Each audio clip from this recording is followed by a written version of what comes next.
Татарстан Республикасы һәм татарлар турында тулы мәгълүмат.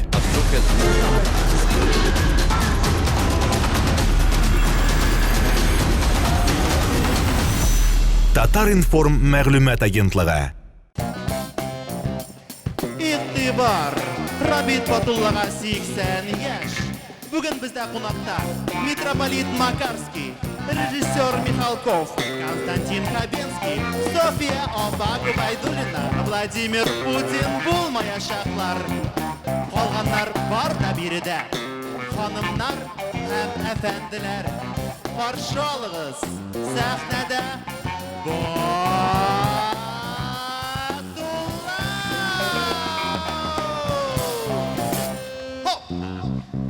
Xayrlı iş, hürmetli tamaşaçılar. Әйе, мында һичбер ялган юк.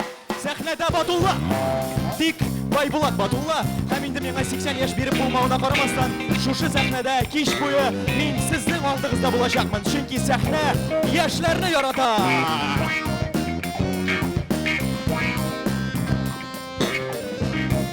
Hürmetli tamaşaçılar, səhnədə nihayət Batullah.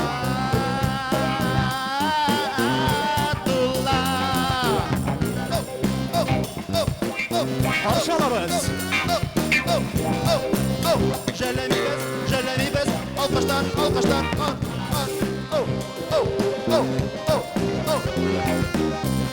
Yaşından da 80 yaşka min baybulatqa qaraganda biraz yaxınıraq, əmmə min də Beyramdar tugul, lakin min də Batullah, Nurbek Batullah. Батулла безгә кичкенәдән үк ир кешегә 70 төрле һөнәрдә аз дип әйтеп килде. Рабит Батулланың тормыш юлына күз салсаң, аның шын ир җегет икәненә инанасың. Аның 70 түгел, ашуында bir килмәгә 170 һөнәре бар. Ул безнең артист, режиссер, язучы, драматург, тәрҗемәче, укытучы, мәзәкче, әкиятче, алып баручы, фольклорчы, гармончы, курайчы, биюче, тәке җыючы, бакасындары җыючы, Илһам Шакиров сүзе белән әйтмешли, Батулла мәгърибәтче! Татарстанның атказанган сәнгать эшлеклесе, Гаяз Исхакый, Абдулла Тукай исемендәге дәүләт бүләкләр иясе, халык язучысы, Бәйрамдар Рабит Батулла!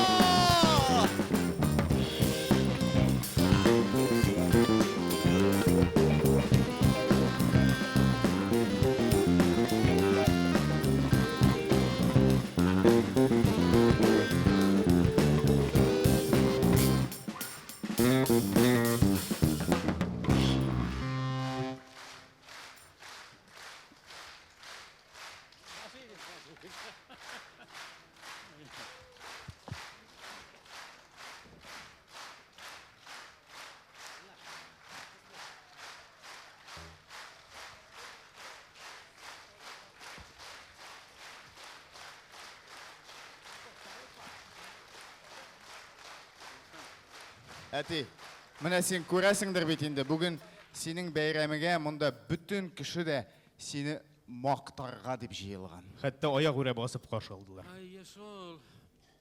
Хасан Туфанның 85 еллык бәйрәмендә бик матур бәйрәм үтте. Аны бик нык мактадылар. Табиев та аркасыннан сөйде, тәнкыйтьчеләр дә аркасыннан сөйделәр. Шуннан соң мин аны котларга дип кергән идем. Баскычта Хасан Туфан очрады, мин әйтәм, ничек соң хәлләр? Бик кыен булды. Мин бит инде сүгәргә күнеккән, мине гел сүктеләр, төрмәгә хәтта дә сүктеләр, төрмәдә дә сүктеләр. Аннан соң да ачуландылар. Табиев үзе үк ачуланды. Яңадан төрмәгә тыгып куям мин сине диде. Менә мактауга, менә алар тәнкыйтьләгәндә мин җидерек тыйнап сүз каршы сүз әйтә аладыр. Ә мактауга түзеп булмый икән. Кулны куярга белеп булмый ди. Шуңа күрә сез инде балаларым мине кыен хәлгә куймагыз. Инде үзегез дә мактатып, кешеләрне дә мактатып. Ярый, алай булгач минем тәкъдим бар. Бүген сине тәнкыйтьлибез генә. Килештекме? Ризамы син? Риза, ләкин ул кадәр арттырмагыз инде. Ярый, тырышырбыз. Әйдә, абый башла. Мин башлыйм алайса тәнкыйтемне. Әти, менә миңа исем сайлаганда берәр авазы кермәгән исем табылмадымы ни? Кайсы обас? р авазы дейм. Достым, достларым, балаларым, ыр авазы, ыр хәрефе татарның жаны, татар дип ырылдап тора торган, Рауил дип, Разил дип уылдап тора торганы, шуннан соң Нурбәк дигәне, Мансур дигәне, нинди яңгыравыклы матур исемнәребез бар безнең. Шуңа күрә мин сиңа ыр авазы кушылганны куштырдым. Туктале, алай булгач ни исең соң? Минем исемемдә р авазы юк, алай булгач. Былай бит инде бай Булат, байы да бар, Булаты да бар. Инде урысчага әйләндергәндә бу обогащенный сталь дип атала. Шуңа күрә мин сине кырыш кебек сынык кылып үскәнеңне, кырыш кебек холыклы булуыңны теләп, бай Булат исеме куштырдым. Ярар, инде сафсата сатмыйк, нәрсә эшлибез хәзер? Хәзер инде алга таба сине котларга килгән кунаклар белән таныштырабыз. Һәм мин сүзне хәзер иң олы кунакларыбызның берсенә бирәм. Юк, әлбәттә, мин ул олы кунакка сүзне бирәчәкмен. Юк, әлбәттә мин бирәм, чөнки мин синнән олырак. Син олырак, ләкин мин төпчек буларак бу... Туктагыз әле.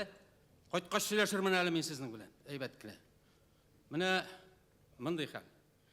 Кем Мәскәүдән алтын битлекне алып кайткан шул олы кунакларга сүз бирә?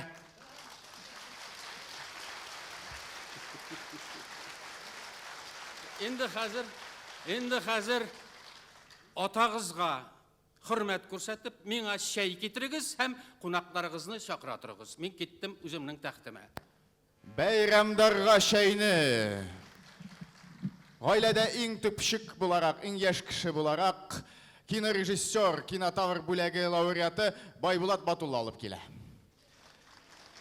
Сәхнәдә Татарстан Республикасы Дәүләт Советы рәисе Фәрит Хайрулла улы Мөхәммәтшин. Алкышлар.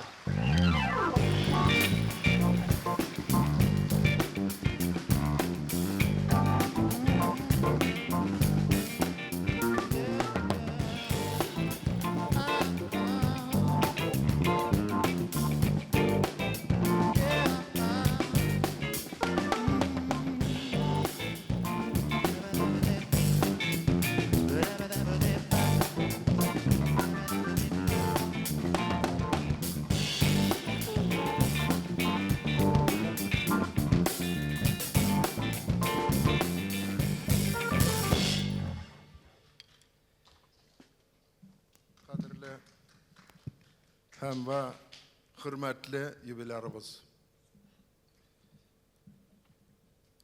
Dostlar, әле елы шундый, әле юбилейлар күмәк җыелып килделәр. Шепкин педагогик, артистлык, режиссерлык, язучылар чыккан институттан менә шулай итеп матур гына һәрберсен искә алып, һәрберсе тормышында, тормыш юлында бийек дәрәҗәгә җитеп, халык хөрмәтенә ия булган кешеләр. Аның бүген берсе Батулла, язучыбыз, режиссер да, телережиссер да, сценарист да, үзе яза укый дип шаярабыз. Без аны бик хөрмәт итәбез һәм мин менә бүген минем бер югары советта эшләгәнгә вакыт дәррәү зур үтте. Бер урынбасары бар иде, Роберт Минуллин. Ярый әле рәисебезне Мәскәүгә командировкага ибәрделәр. Миңа котларга калды ди, шатланып ди. Мин дә бүген шатланып, менә шушы президентыбызның вазифасын үтәргә дип, республика җитәкчелеге исеменнән Роберт Батулланы туган көне белән, юбилей көне белән чын күңелдән тәбриклим. Сәламәтлек, уңышлар, шушындай халыкның хөрмәтенә күп еллар ия булып яшәргә безнең белән бергә булсын. Юбилей белән сезне.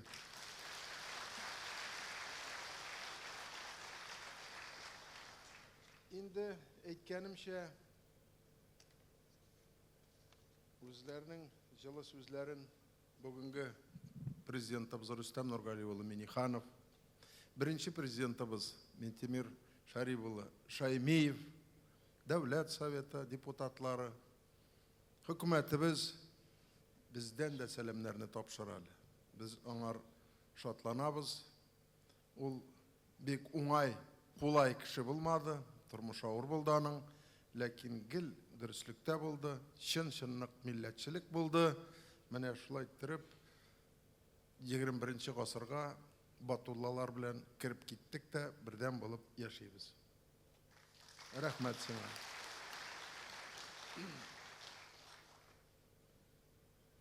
Сез бөтен гомерегезне туган халкына хезмәт итүгә багышланган олы әдип, төрле жанрлардан торган бай һәм тирән мәгънәле иҗатыгыз зур ихтирамга лаек. Сез язучы буларак татар тарихын барлауга күп көч куйдыгыз.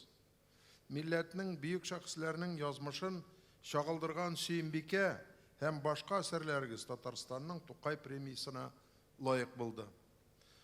Уста каләмегез балалар күңелендә дә ачкыч тапты. Халкыбызның гореф-гадәтләрен, күркәм яларын, асыл кыйммәтләрен саклаучы маяк булып торасыз.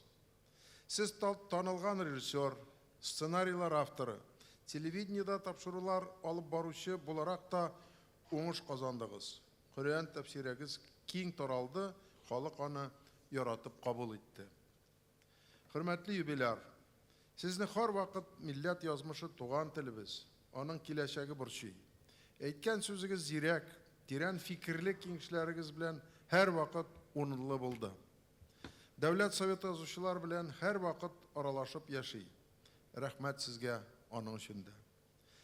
Алма агачыннан ерак төшми диләр халыкта. Милләт горурлыгы булырлык уллар үстердегез. Менә карап торабыз икесендә. Нурбәк белән Байбулатны халык белә.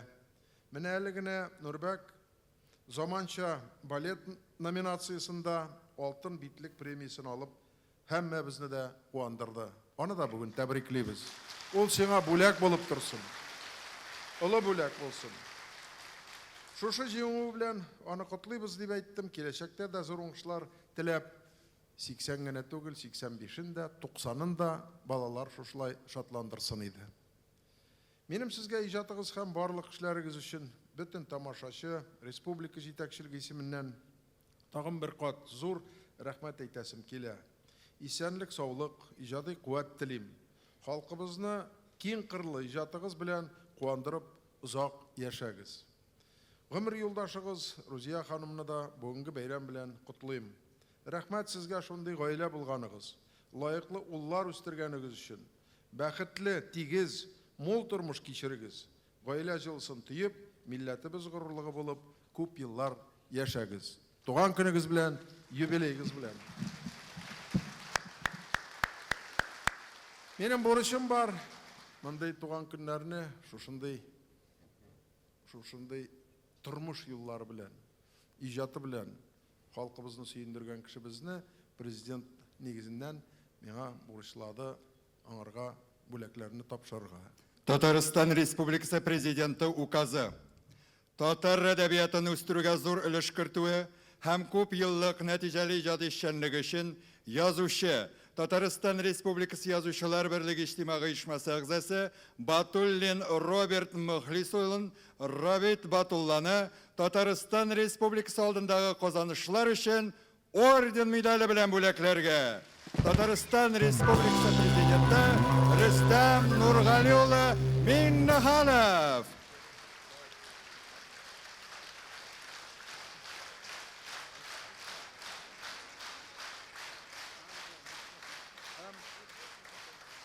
Татарстан Республикасының мәдәни үсешенә лаеклы өлеш керткәне өчен язучы, драматург Габдулла Тукай исемендәге дәүләт бүләге лауреаты Роберт Мөхлис улы Батуллинны, Рабит Батулланы Татарстан Республикасы Дәүләт Советы рәисенең рәхмәт хаты белән бүләкләргә. Татарстан Республикасы Дәүләт Советы рәисе Фәрит Хайрулла улы Мөхәммәдшин.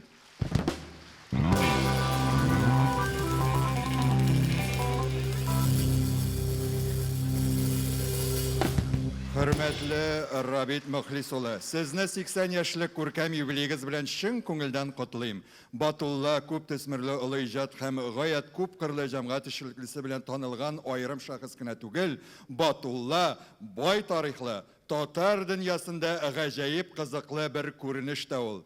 Сез милләтебезнең горурлыгы булган талантлы гаиләнең башлыгы да әле.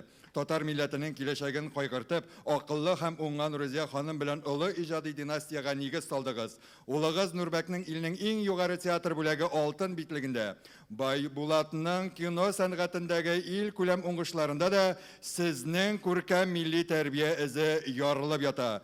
Кадерле Рабит әфәнде, сезгә республикабыз һәм милләтебез үшеше куйган тиңсез хезмәтегез өчен олы рәхмәтебезне җиткерәбез. Үзегезгә, матур гаиләгезгә, якыннарыгызга сәламәтлек һәм бәрәкәтле тормыш теләп калабыз. Татарстан Республикасының беренче президенты Минтимер Шәрипович Шәймиев.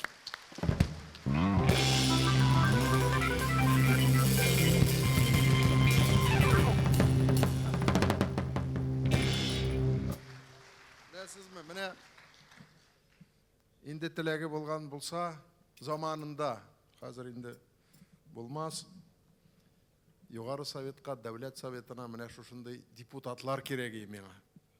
Міне шуларға таянып. 19-шы еліне сайлаулар болыр. Шунда сәлемет болып не болсаңыз қарармыз деп айтты дей. Міне шушындай республиканы, өз халқын, өз тілін, ғадетін яратып, біліп, аңнап, іш ете тұрған кішілер керек республиканың юнәлішін, баруын сақлап, алға қарап ішлей тұрған кішілер. Міне шулай болса, біз шуңар алға барырық нығытыбырақ. От души поздравляю. Шын көңілден тәбриклейміз. Рахмет.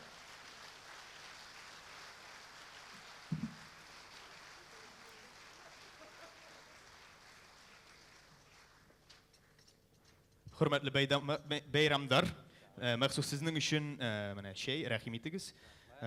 Demək, şeyinizə tutturağız, bizning ol barışlar davam edir. İşke yarı başladı malaylar. Байболат, рахмет.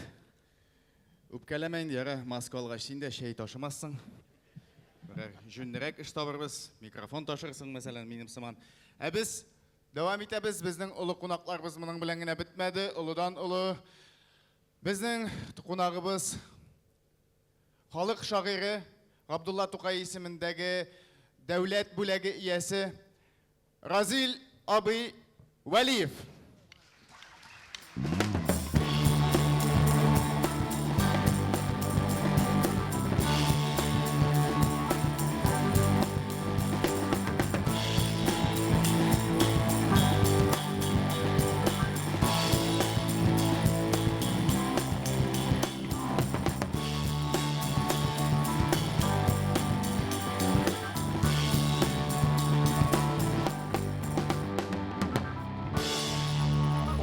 Hürmetli Rabit ağa, Rabit ustaz, мен her vaqtda seni bizning bu ustaz deb sanayım. Biz her vaqt senin yanında bulurga tırıştık, senden örnek alırga tırıştık.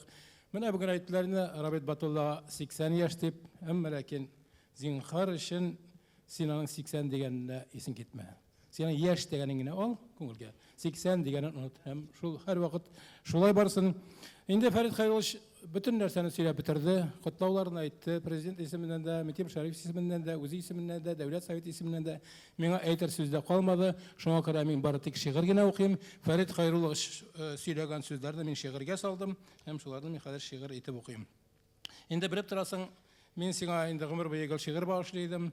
Mene birinci şiirini 4 yolunu yazganmın. Bundan endi şaxtı yıllar ellik 1978 yılını сиңа ol vaqtda 40 yaşta olgan bolgan.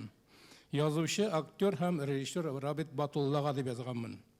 Teatrlar grimından buyalып qalgan mıyıq, сиңа hamon erek bermey adib derga qıyıp deb yazganmın o vaqtda. Ondan soň endi 2013 yılını 75 yaşta olganda bulay deb yazganmın. Talant muldan, tırışlık zor, bardır uluk akıl da, 75'te edip buldu, ak mıyıklı Batulla deb yazganmın. Sen hatırlıysandır endi köptenden 69 yılını bulsa kerek, sen bana zakaz berip, ayttirip, sırap, Yatkar degen jırını yazırgan eң. Sözlerini men yazdım, Fasil Ahmadov keyin yazdı.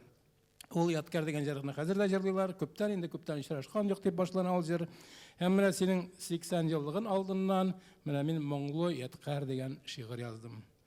мәшһүр Рабит Батуллага моңлы яткар. Күптән инде, күптән очрашкан юк.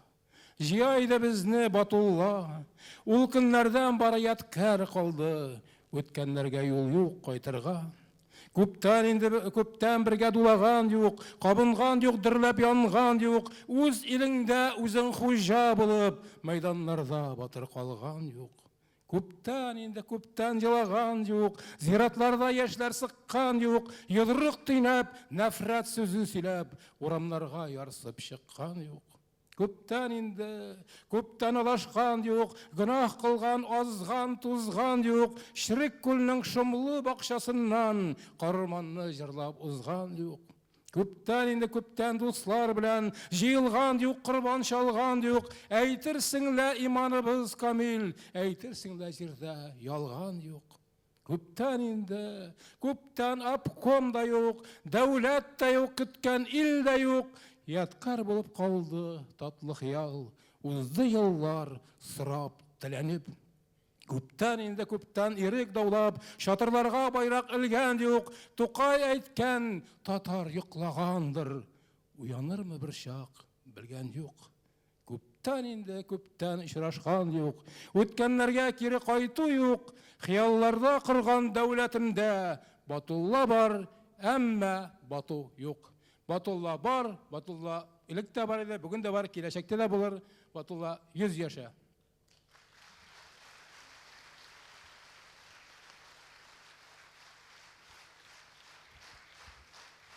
Бик зур рәхмәт. Әйдә, ниһаять, без дә утырып карыйк инде монда әз генә. Утырып булса. Әти, хәтерлисеңме, бер тапкыр синең бүрегең югалган иде. Булгалай. Без аны эзләгәч, эзли торгач таптык бит. Менә ул. Данил абый башында. Һәм шул табыштан чыгып, бездә кунакта Татарстан язучылар берлеге рәисе, драматург Данил Салихов. Әйдәгез әле каршы алыйк.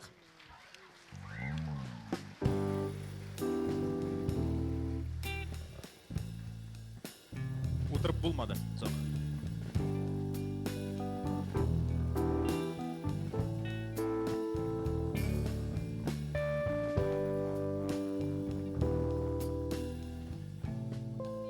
Хәерле кич. Мин бүген бераз пафос белән сөйләрмен. Кешесе шундай. Айбулат, әнем, бер генә минутка кил әле. Сине командировка җибәрим әле мин язучылар берлеге исеменнән. Әнә тегендә Батулланың хәләл җефете бар. Менә шушыны язучылар берлеге исеменнән син тапшыра тор. Рәхәтләнеп. Залга ут.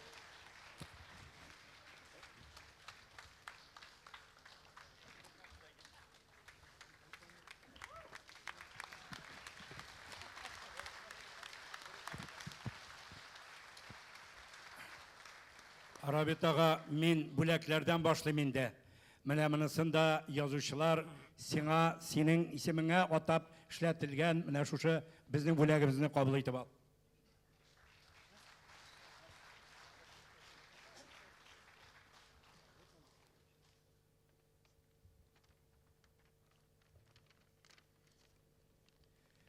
Бу рәхмәт хаты синең белән гомер үткән язучыларыбызның изге теләкләре язылган рәхмәт хаты.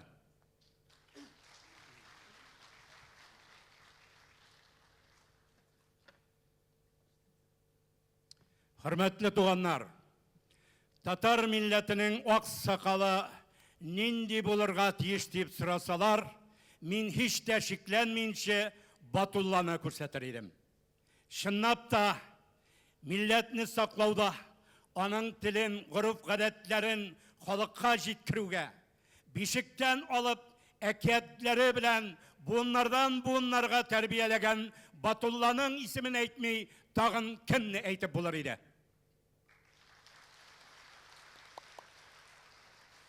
Ир кеше агач утыртырга, йорт салырга, үзеннән соң балалар яхшы буын калдырырга тиешлеләр. Чынлап та Батулланың шушы ике улын гына әйтсәк тә, милләткә бүләк иткән mermer taşlardan da, asıl taşlardan da, altından da kıymetli milli perver balalar bule gitken için onun halal cifetine hem sana ılık rahmetini etmeyi buldurıp bulmayı. Endi edebiyatke senin icatına kilgende onu günler, tünler boyu sana bulur idi. Biri de çıkan şakirtlerin de, birge hizmet etken hizmetteşlerin de, bugünkü senin şuşu matur kişen de onu aşıp verirlerdi bileyim. Qabatlanmayınca seni Yazıcılar Birliği isiminden, onun idaresi, biri de oturgan yazıcılarımız isiminden şen kugullan kutlayım, sana selametlik dilim, semiye bakitleri. Hem Oyaz abi bilen Tufan abinin her vakitte da benim Ulu yolunun tuzanı degen jırны jırlata turganlar idi. Daniel jırlali şunu deyip. Indi men ul jır bilen kuplerini tuydırdım бұғай, Rabit ağa. Сиңа bir яңа өзім yazgan jırны jırlayım әлі. Şuşu jırны jırlағашты мен айталар, bu bit халық jırы дейлер. Мен de bit indi халықтың bir balası. Рахим етіп jırны тыңлағыз. Sağınam dostlar. Sağlam dostlar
Данил Салихов. Рахмат. Бик зур рахмат. Озын гомер телим иҗат уңышлары. Рәхмәт сезгә. Рәхмәт, Данил абый. Димәк, дуслар, без кичә безне язучы Батулладан башладык.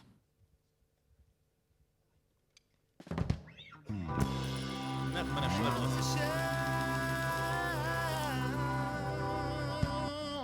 Язучы өчен иң зур дәрәҗә булган Габдулла Тукай исемендәге дәүләт бүләге язучы Рабит Батуллага Сөембикә кыйссасы өчен бирелде.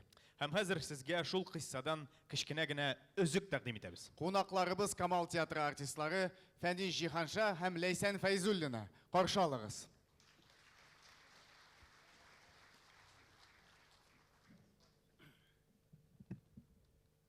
Ассаламу алейкум, Сөембикә ханбикә. Бу мин Аллаһ кылы шәриф. Шейх-ül-İslam Сәйид Кыл Шәриф хәзрәтләреме. Кырылтайда Казанны дошманга саткынлыгымны игълан итәргә килдең, Сәйидләрнең Сәйиде. Кырылтайда капканы фетнәчеләр ачарга буйырды. Син үзең дә дошман илчеләрен капканы ачып шәһәргә кертергә буйыргансың дип ишеттем. Хакмы менә шул? Алар минем турыда ни генә сөйләми. Имеш мин әхлаксыз.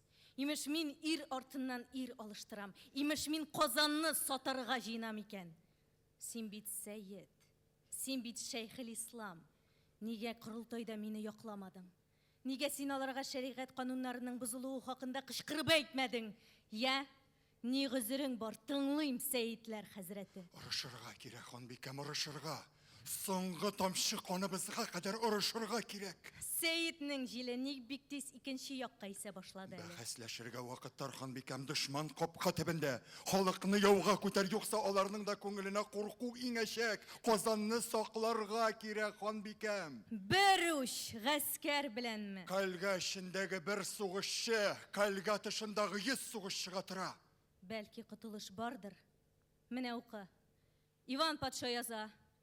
Урыш була калса, Казаныгызны, халкыгызны, монараңны җир белән тигезлим. Урыш булса да булмаса да, Иван Казанны җир белән тигезлиячәк, ханбикәм. Хактыгына хәтлек укы, ага. Әгәр дә Казан хәзинәсен төбенә хәтле алып чыгып бирсәгез, Камалышны алып кире Мәскәүгә кайтып китәчәкмен. Явыз Иван, ялганлы бер генә сүзенә дә ышанып булмый, ханбикәм. Оннан соң Казаныбызда хәзинә юк. Син аларны икегә аердың. Берсе Кырым юлында йөри, икенчесе Кабан күле төбендә тамгалы таш янында ята. Хәзинә бар, Гали җәнәп, бар Казанда хәзинә, хәзрәт. Кайда соң ул? Кайда хәзинә? Менә ул. Мин. Казан ханбикәсе Сөембикә. Бу хәзинәдән дә кыйммәтрәк хәзинә булмас. Иван өчен бу иң зур хәзинә. Газиз Аллам, үзең теләп кыллыкка төшәргәме? Мин илебездә генә түгел. Мәчетеңне, үземнең монарамны җимертмәс өчен генә булса да әсирлеккә киткән булыр идем. Казанда андый биналарның хисабы юк. Бина бит ул дәүләт хикмәте. Бинасы шәһәре булмаса, дәүләте дә юк. Дәүләте булса, ханбикәсе табылыр. Иван вәгъдәсендә тормыячак. Аның артында тагы да хәтәррәк митрополит Макарий тора. Иван Казанны яулап алып, төбенә хәтле җимереп бетерәчәк. Хатын-кызларыбызны көчләп, ирләребезне сугып чыгачак. Алданма, ханбикә. Карарымнык. Аны беркем дә үзгәртә алмый.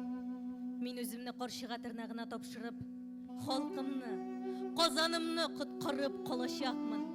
Иван мине кулына төшергәч шундук Мәскәүенә томырылачак. Ай, ялгышасың, ханбикә. Гаҗәп иде Казан юлы. Ул юлларда дошман тулы. Әлвидак. Ах, әлвидак. Әлфирак. Ах, әлфирак. Бәхил бул, Сафагәрәем. Бәхил бул, Казаным. Ассаламу алейкум ва рахматуллахи ва баракатуh. Газиз шәкертләрем, Бүгін дәріс болмас. Мен сізні қылыш тұтып Мәскәу қаласына барған демедім. Мәскәу зекілді Қазан қаласына. Мен сізні Мурым һәм Үстүк қалаларын яуларған демедім. Мурым білән Үстүк зекілді Қазанны яуларға. Мен сізні изге соғыш хатта қылыш тұтарға үйреттім. Фұрсат жетті, қадірлілерім. Құр'анны янға қойып, Құр'анны жанға алып қалқынырға фұрсат жетті. Қыпшақны саттылар. Сен бекәбіз құрбан болды. Қырым бізге келіп жет алмас ора Ирақ. Қырымның бүгін өз халі хәл, Нуғайда бізге ердемге келе алмас ол Мәскәу тарафдарлары. Башқұрт білән арабызда Урал таулары. Ләкин сізнің құлығызда екішер қылыш бар. Қылышығыз сынса, бел ханжарлар шығар қылысыннан. Ханжарларыңыз сынса, түшігіз, тырнағыз бар. Әге білем, бүгін жеңу бізге бұл алмас. Жеңу бұл яшағын білген кейінше, бекар нешләп яшлай халек бұлық деушілер бардыр арағызда. Айтыңыз, уақ жанығызны мы сатып алырсыз шұлқылыққа. Исән қалған кейінше, ғасырлар бойынша құл яшарға ризамысыз? Ашығыз, Құран-ы Кәрімнің Бақара сүрәсінің 154-ші аятын. Сіз аны барығызда яттан білесіз. Аллах жолында өлгенлерге мәйет деймәгіз. Олар өлмей, олар шахид кетіп, Аллах хұзурына әләге. Міне бізді, сүйеклі шәкіртлерім, бүгін Аллах жолында. Әгер дараларығызда исән қалушылар болса, сөйлесінлер ұнықларына. Олар Қазан қаласын, аяқ үре сақлап шахид кетті дейсінлер. Бізге бүгін жеңі бол алмас, таш үстінде таш қалмас. Ләкин, міне шул ата-бабаларыбызның сүйеклерінен дұшман өзіне хайкал салыр, мәшітлеріміз мұнарарына хош қодақлар. Шимірмәгіз, тимәгіз ол хайкалләрге, нәшіслікнің, уақшілікнің шахиті болып тұрсын ол хайкаллар. Біз жеңуші халық түгел, біз тезуші халық.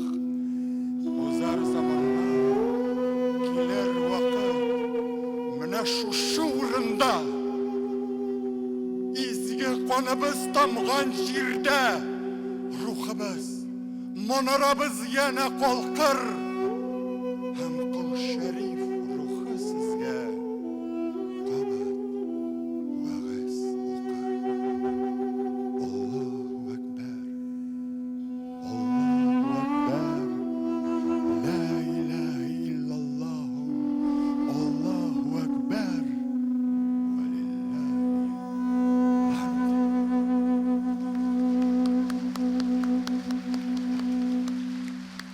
Рахмет. Камал театры артистлары Фәнис Жиханша һәм Ләйсән Фәйзуллина. Әбіз сәхнәбіз түріне Татарстан Республикасы президенті қаршындағы мәдәниетні үстіруге ярдәм фондының башқарма директоры Нурия Миннәхмәт қызы Хашимованы шақырабыз. Рахим етігіз, Нурия ханым.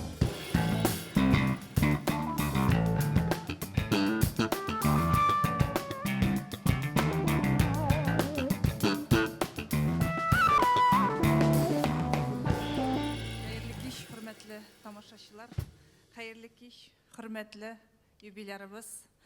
Татарстан президентының мәдәниет фонды исеменнән, фондның идарә рәисе Сафаров Әсхат Әхмәт улы исеменнән бүгенге юбилейгыз белән чын күңелдән тәбрик итәргә рөхсәт итегез. Роберт Мөхлисович, сез татарның зыялы, затлы, күренекле, һәммәбез өчен дә үрнәк алырлык, сокланырлык, үзенең кылган гамәлләре, үзенең эшләре, үзенең татар милләтенә, теленә, гореф-гадәтләренә булган мәхәббәте белән сокландыргыч затлы шәхессез. Без сезгә карап сокланабыз, үрнәк алабыз.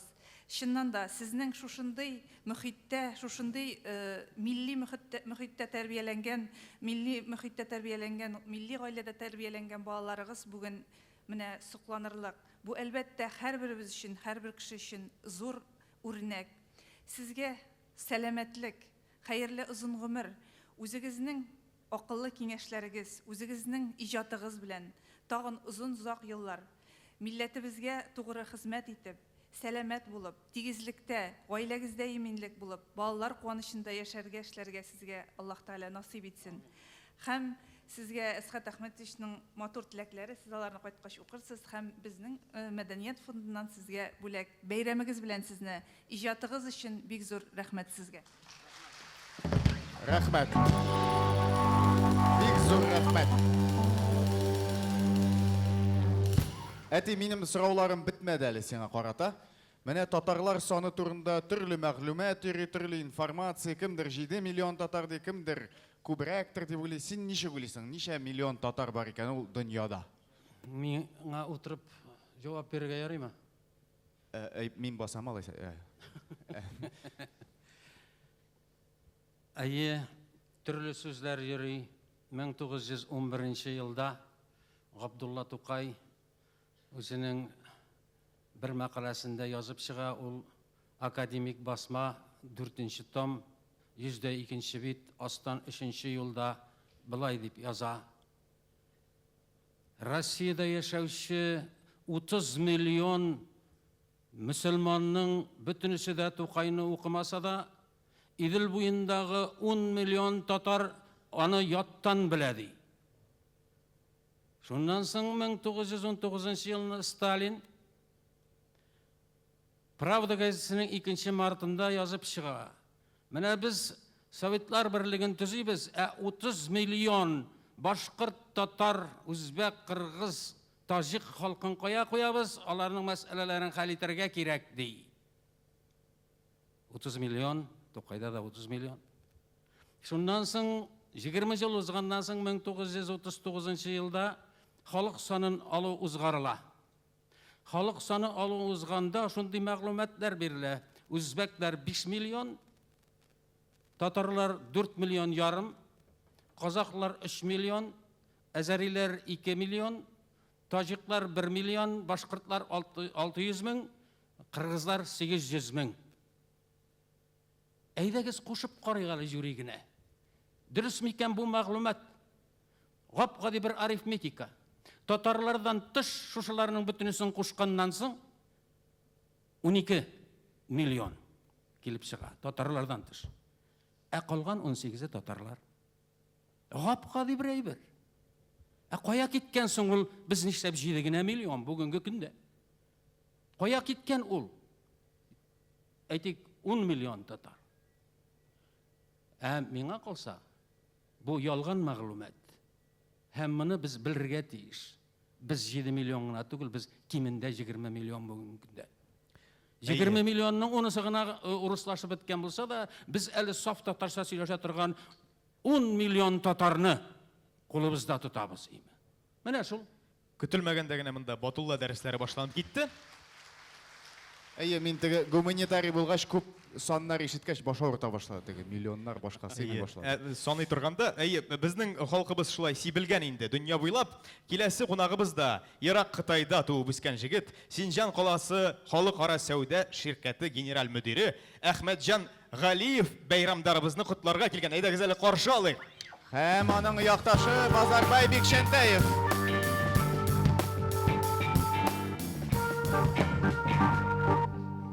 Хәерле кич, хөрмәтле милләттәшләр. Барыгызга да Кытайда яшәүче 3,5 татар халкыннан иң кайнар сәламнарны алып килдем. Кичләрегез хәерле булсын. Бүгенге шушындай тарихи вакыйгада милләтебезнең йөзек каршы безнең иң яраткан язучыбыз һәм укытучыбыз дип әйтсәк дөресрәк булыр. Чөнки Батулла абый 2004 елны Біздің Қытайға келіп, Қытайда яшәүче татарлар белән күрешеп, аралашып, ул вакытта Байбулатта кичкенә иде. Безгә туган телебезнең, ана телебезнең никадәр матур, ямле һәм һәр вакытта да кайда булса да безгә аны сакларга тиешле икәнебезне өйрәтеп, аны испатлап киткән иде. Бүгенге көндә безнең бөтен Кытай Халык Республикасында 3,5 татар кешесе яши. Әлбәттә без 1 миллиард Кытай халкы үзебезнең кардәш милләтләр арасында сан буенча әз булсак та, әмма дә ләкин сифат буенча 4нче ел рәттән 1нче урында барабыз. Чөнки һәр ел сайын халыкларның менә укымышлык буенча статистика алып баралар. Һәм безнең инде шуның арасында 97 галим, профессор дәрәҗәсендәге кешеләр. Һәм мин моның барысын ничек сөйлим? Чөнки без кайда гына булмасак та, Кытайда нинди мәҗлестә, нинди җыелышларда булмасак та, горурланып, без татарлар дип әйтәбез аларга. Алар да безне Кытайда хөкүмәтебез нинди органнар булуга карамастан безгә ел сайын сабан тойларын оештырырга бик ярдәм итәләр. Батулла абый безнең өчен беренче укытучы һәм безгә менә Казаннан килеп, чөнки 1913 елдан 53 елга кадәр бердәнбер татар мәктәбе безнең Кытай Халык Республикасында Кулжа шәһәрендә эшләп килгән иде. 53 елдан бирле ул мәктәп җирле хөкүмәткә тапшырылып, анда бернинди укыту булмаган иде. Шуннан соң Батулла абый инде күпмедер еллардан соң килеп, Казан белән Кытай арасын, ике арадагы милләттәшләребезне берләштереп, һәм безнең тагын бер тапкыр яңа буын балаларны, кешеләрне телебезгә, тарихыбызга, мәдәниятебезгә хөрмәт итәргә һәм аны һәр вакыт чын итеп сакларга һәм киләчәк буыннарга калдырырга өйрәтеп һәм моның юлларын күрсәтеп киткән кеше. Шуңа күрә дөньяда севелгән татарларның барысында беренчедән җыр әлбәттә берләштерә. Һәм җыр ул сүзсез һәм үзебезнең ана телсез булмый. Һәм икенчедән язучыларның әсәрләре аркылы бөтен дөньяга татарларыбыз үзенең телен саклый, ана телебез аркылы, татар язучыларыбызның әсәрләре аркылы һәр вакыт ана телебезне телдә сөйләп, һәр вакыт унытмаска тырышып торабыз. Шуңа күрә Батулла абыйның безнең Кытай татарлары күңелендә урыны бик зур. Һәм без аны беренче укытучыбыз һәм бик бөек язучыбыз дип беләбез. Һәм бүгенге шушы уңайдан Батулла абый сезгә сәламәтлек, ярты бәхет диләр. Шуңа күрә шушы бәхет сездән бер кайчан да китмәсен. Балаларыгызның, оныкларыгызның бәхетләрен күреп, аңа шатланып, куанып, матур гаиләгез белән сау-сәламәт, озын-озак елларны бергә бәхетле кичерергә насыйп итсен. Бик зур рәхмәт. Амин. Амин. Рәхмәт.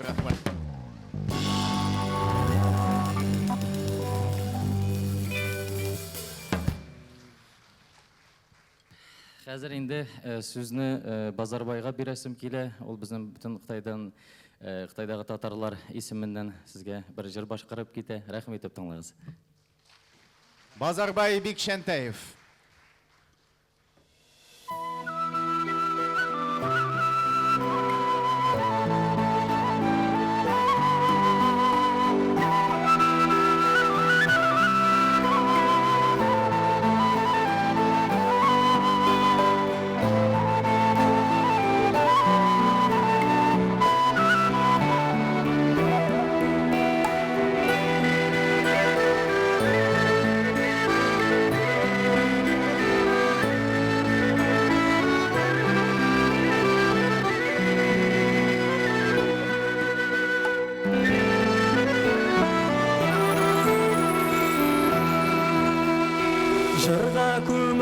Шит яклар тартса да гүл күңелне, аяк басуга ул җиргә сагынам туган илне.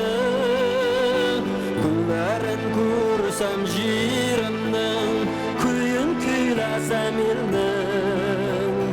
Бәхетем ингән шул чакта җиңәрмен мин үлемне.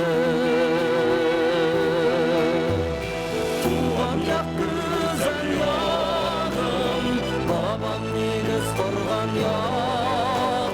Мұңға көмілген yoğum, халқым тамыр жайған yok.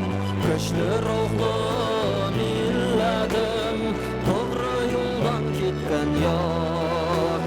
Halkıma şanış, hizmette zor kalış, dinime diz ağış, köklerdeki balkış, dilim için yürekten, gitmemizge tilekten.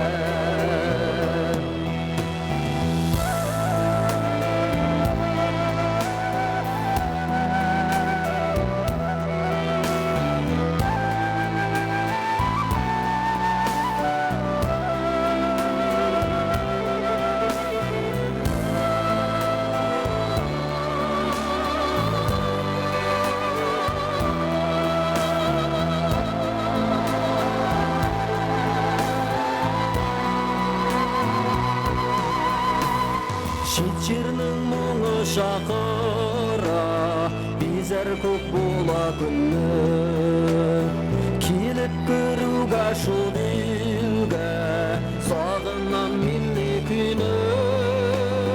Ятларны бірді тыңламим, шашкалы туған елге. Келміріп сағынып қайтам, milli күйіме тілге.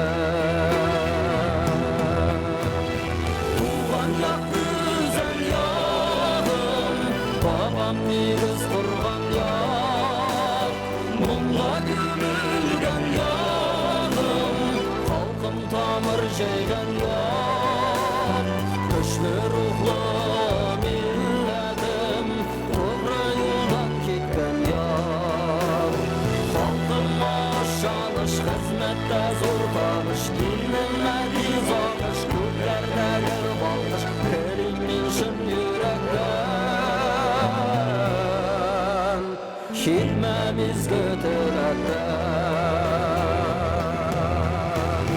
Tuğanda güzel yağım, babam negіз құрған yağ. Мұңға көмілген yağım, халқым тамыр жайған yağ. Күшлі рухлы милләтім, to'g'ri yo'ldan ketgan yağ.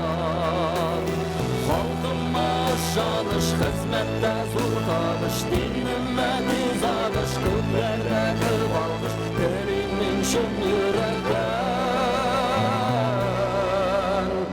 gitmemizge tilekten, gitmemizge tilekten.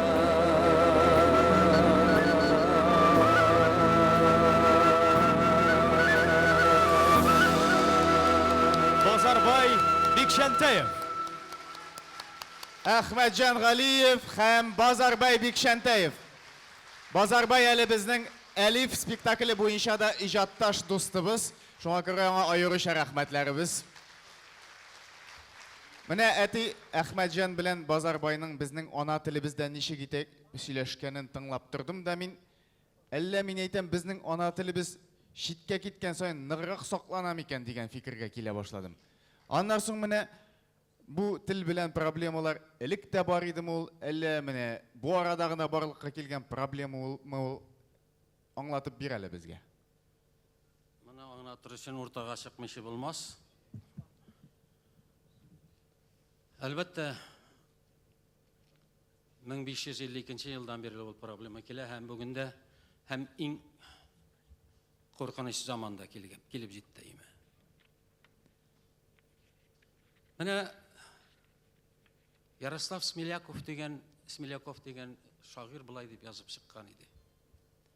Вы прадеды наши, в неволе, мукою запудривший лик, на мельнице русской смололи заезжий татарский язык, деп yazып шықты.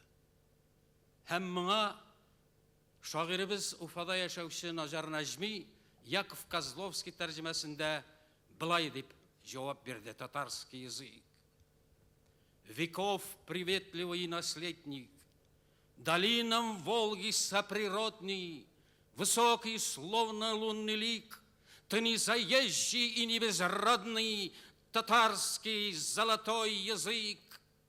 Храбрых предков ты достоин, и пред временем привык не гнуться, как пред саблей воин, татарский кованый язык.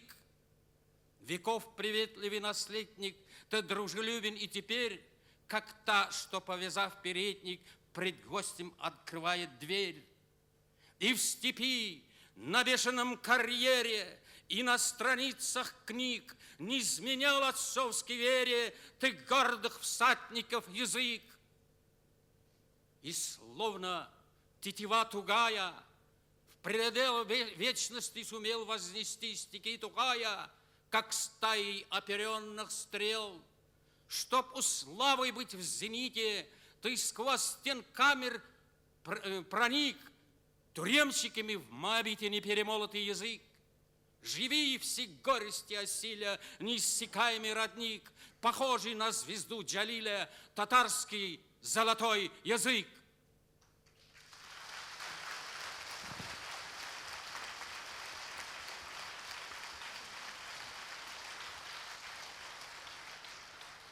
Рүстем Кутай 69 елны язып шықты. Баллада о вырванном родном языке деп атарға болар еді. Рүстем Кутай. Ол русша язайды, мен аны оригиналда оқимын.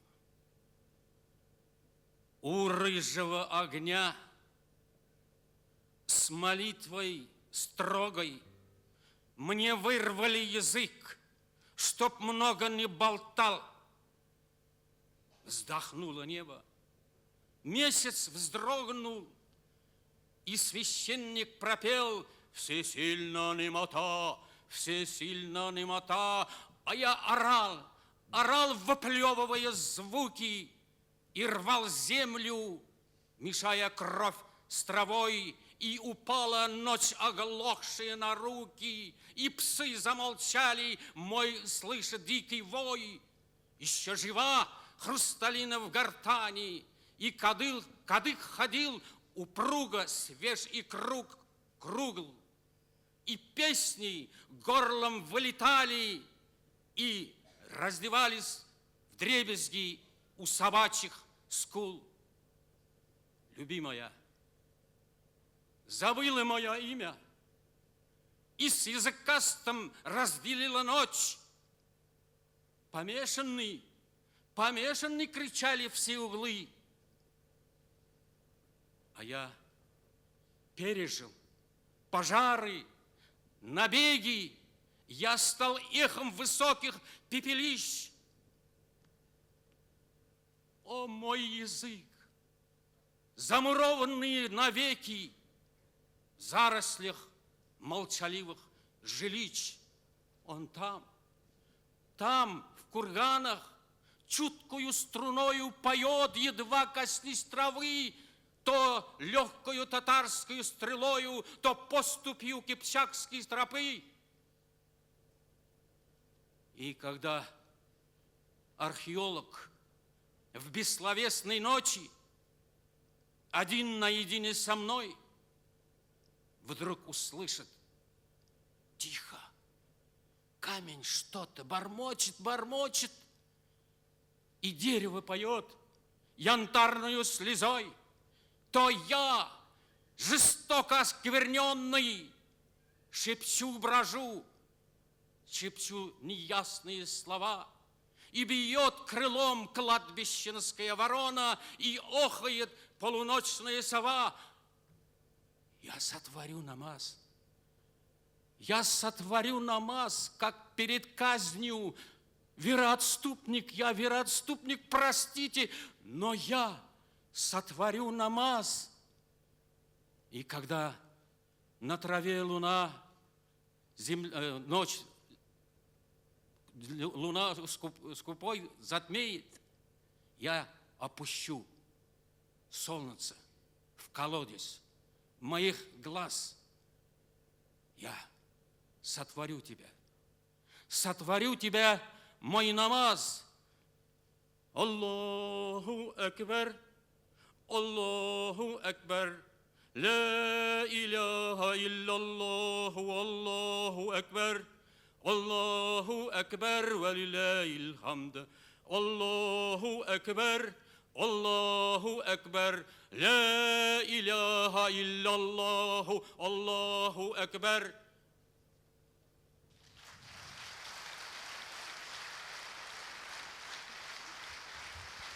Янәдән Батулла дәресләре булды. Һәрбер сорауга кичкенә генә дәресчек булачак. Әлбәттә, Батулла дәресләре. Чөнки Батулла бит әле ул укытучы да.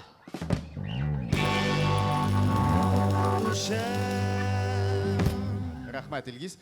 Әти, әйт әле, менә син ничә сыйныфка остаз булдың? Ничә курс чыгардың син укытучы буларак? Bir 6 sınıf buldu bu teatralny училищеде. 3 sınıf, ondan soň Kultura institutunda 3 sınıf. Benim şagirdlerden akademik Gali Arslanov, Haniye Farhi Tataristan'ın halk artistkisi, Muhammed Mirza Şagir, İbrahimov, Şallı Drama Tiyatro'nun baş rejissörü Zülfiye Ahmetova, Tataristan'ın atqazanğan medeniyet hizmetkari Firuze Mesgud, Tataristan'ın atqazanğan artistkisi Hafiz Hammatullin, Tataristan'ın halk artisti, hem başkalar. Şolay etip, min 6 kursqa ustaz bolğanmın. Demek хәзер, алкышлар әлбәттә.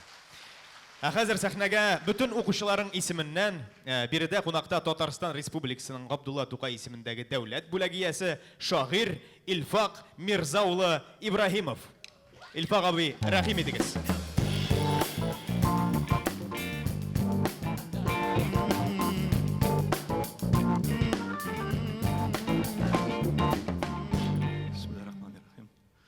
Хайырлы кич, хөрмәтле тамашачылар, остазыбыз Рабит ага, бүген bütün шәкертләр исеменнән котлау бик тә җаваплы һәм авыр миссия.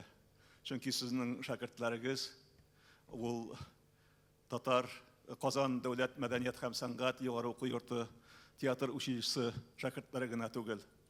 Сезнең шәкертләрегез алар артистлар да, каләм ияләре дә, журналистлар да, нәфис сүз ustalar да, хәтта галимнәр дә үзләрен сезнең шәкертләрегез дип атый.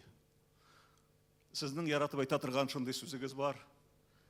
Әгәр дә остазны шәкертләре осталыкта узып китмәсә, ул инде начар. Остазның бөтен бәхете шәкертләре осталыкта аны узып китүендә дип әйтәсез сез. Менә сезгә күпме бүләкләр тапшырылды. Мактау исемнәрегез бар. Ә менә бу бәхеткә сез ирешә алмадыгыз.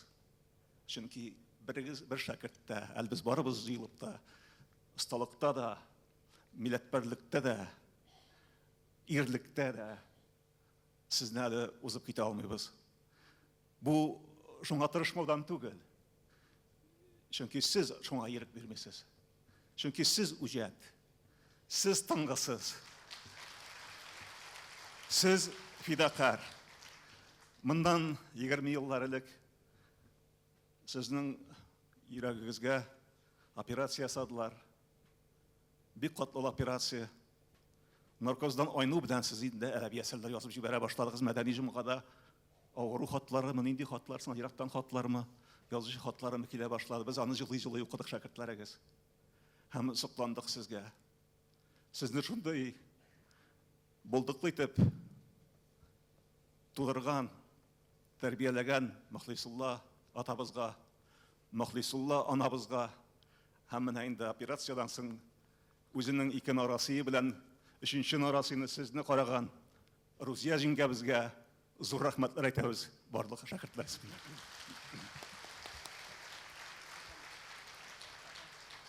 Инде мондый үҗәтлек, мондый фидакарлык бары тик Тукайда гына булгандыр ул. Һәм әлбәттә сезнең замандашларыгыздан Фәнис абый Яруллинда.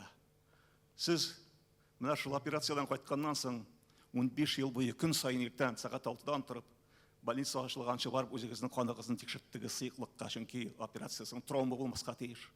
Аннан соң кайтып машинкага утырдыгыз һәм 10 том романыгыз бүген көндә 10 томлык сайлан мәсьәләләрегез Татарстан китап нәшриятында чыгарга әзерләнеп ята. Білмейм, неше Батулла бардыр сізді. Шуңа күрә сізні шушындай итеп яраткан өчен мин сезнең әниегезгә багышлап шигырь язган идем. Аңа ул вакытта 100 яшь иде, сезгә 75 яшь. Мин шул шигырьне укып үземнең котлавымны тәмамлармын дип уйлыйм.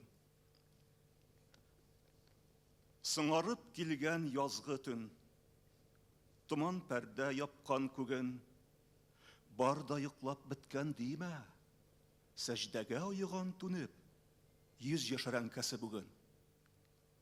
Хәтеренең төпкеленнән актарамы гомер көлен, 38 елның зәйдә боз кузгалган төндә тулгаган төн өнен.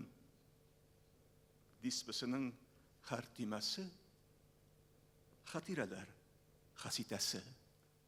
Ил агасы бүген улы, сәҗдәдә уйган түнеп, сузылмыйча яз килсәче, соңармыйча килсәче яз, кермичә җәй өлешенә.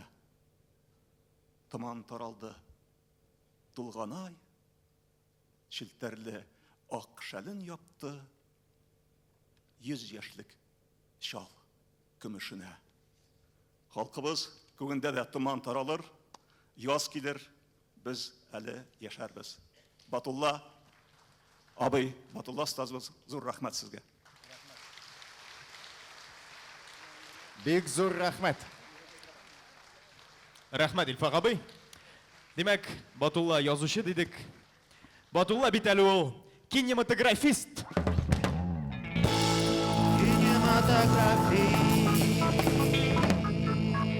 Чыннан да бәйрәмдәр катнашында 7 фильм төшерелә. Шуларның 5-се нәфис фильм, 2-се документаль фильм.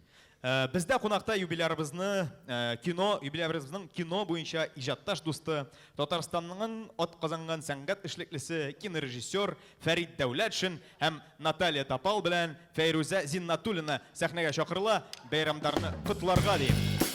Рәхим итегез.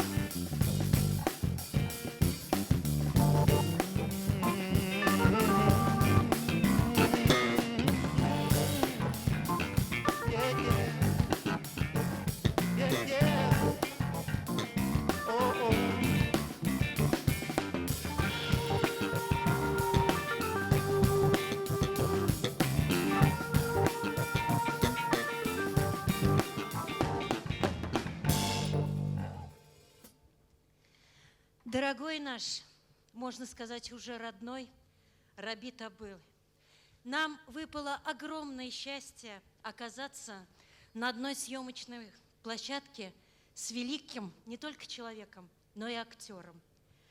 Когда мы приступали к съемкам, он создавал такую неповторимую атмосферу, что все актеры, как завороженные, начинали душой проживать и работать каждый свою роль.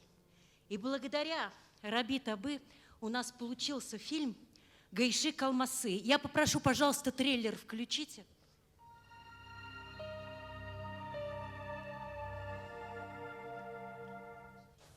Барасыңмы? Әйе.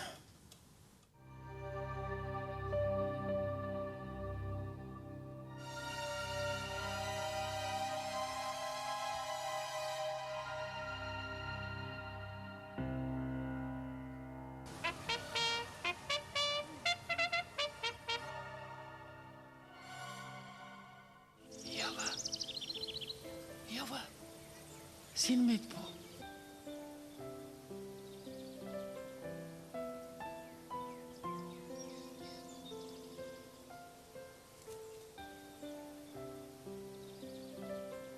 Артымнан алма ырғатып қал, зинһар.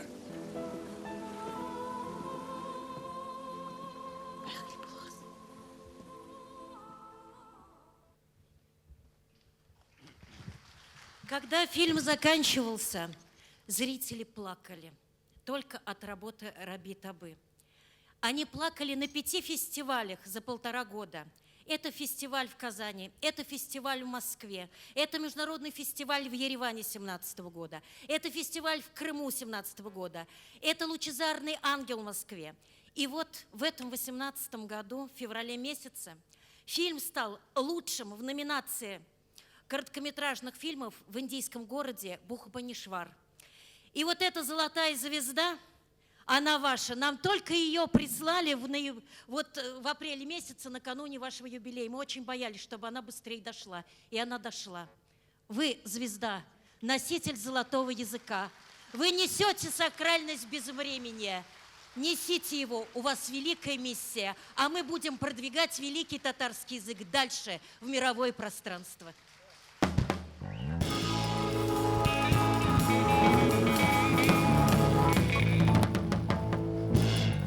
Я хочу сказать, что не только молодежь золотую маску зарабатывает, но, видите, Рабит Абый тоже не просто шит, как говорится, да? Он тоже золотую звезду получил. Bir so'z bilan aytashim kelar. Mana bunda 10 yil oldin shu sahnada turgan edik. 70 yosh edi Rabit abiga. Ko'z ochib yumguncha qarag'iz уже 80 da to'ldi. Bir tilagimgina bor. Mana shu sahnada, mana shu sostav bilan albatta biz 100 yoshligini shunda o'tkazdik. Ilohi amin.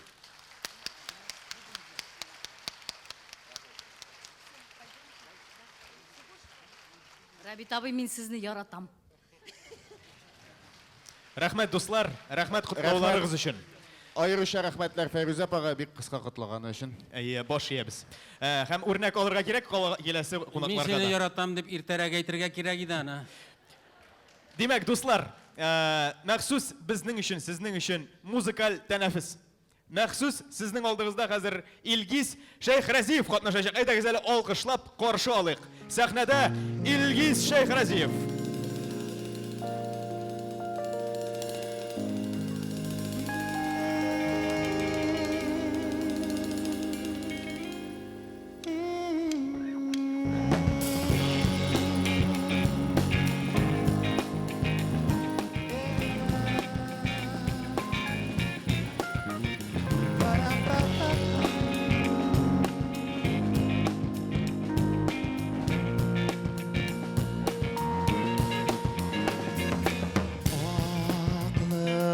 Илгиз Шейх-Разиев, Илгиз Шейх-Разиев.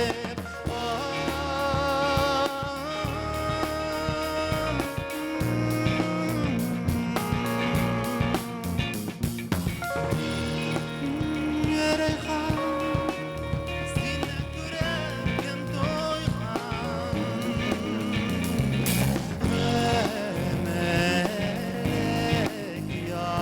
Илгиз Шейх-Разиев. Илгиз Шейх-Разиев. Илгиз Шейх-Разиев. Илгиз Шейх-Разиев. Илгиз Шейх-Разиев.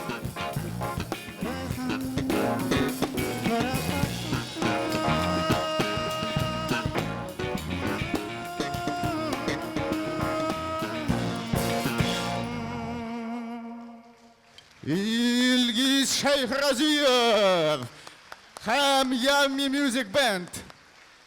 Хәзер бездә кунакта Камал театры артистлары Алмаз Сабирҗанов, Алмаз Гараев һәм Айгөл Шакурова. Кылдан нишкә кылычтан үткән кыйссасыннан бер өзек. Рәхим итегез.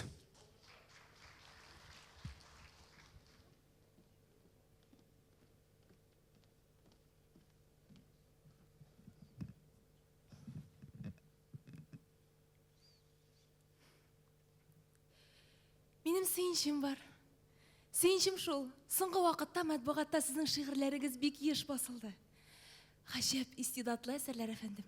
Бер яктан куәтле сатирагыз, шаян әсәрләрегез халыкның рухын күтәрә, ә икенче якта мәхәббәт лирикагыз гаҗәеп бер омтылыш белән яшьләрнең күңеленә кирип урнаша. Алар бер укуга күңелгә сеңә. Сез укыйсыз. Алар сезнең күңелгә хуш килә, ә халыкның бер өлеше шул әсәрләрем өчен мине каргый. Сез андыйларга игътибар итмәгез. Кизәнгәнсез икән сугыгыз, суккансыз икән үкенмәгез. Кәефегез юкка шул гына сәбәп булса ташлагыз. Сезгә курку харам. Мин атам белән анама сезнең белән һәр күрешү хакында сөйли барам. Борчылмагыз, минем алардан яшерен сирем юк, алардан сер чыкмый. Ә беләсезме, җәй уртасында мин сезне авылга алып китәрмен. Кызык булыр, безнең якта кымыз да бар, кызык да бар, казы да бар, кубыз да бар, кыз да бар.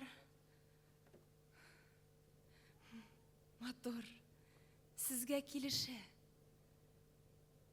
Кайгыларымны таратучы зәңгәр су чәчәк. Чәчәк үзенең кеше җиткән вак кайгыларны гына тарата ала. Кичерегез, туташ. Сезгә нәрсәдер булган. Мотлак нидә булса булган, Тукай әфәнде. Сөйләгез, әфәндем, сөйләгез. Мин аңлармын, зинһар яшермәгез миннән.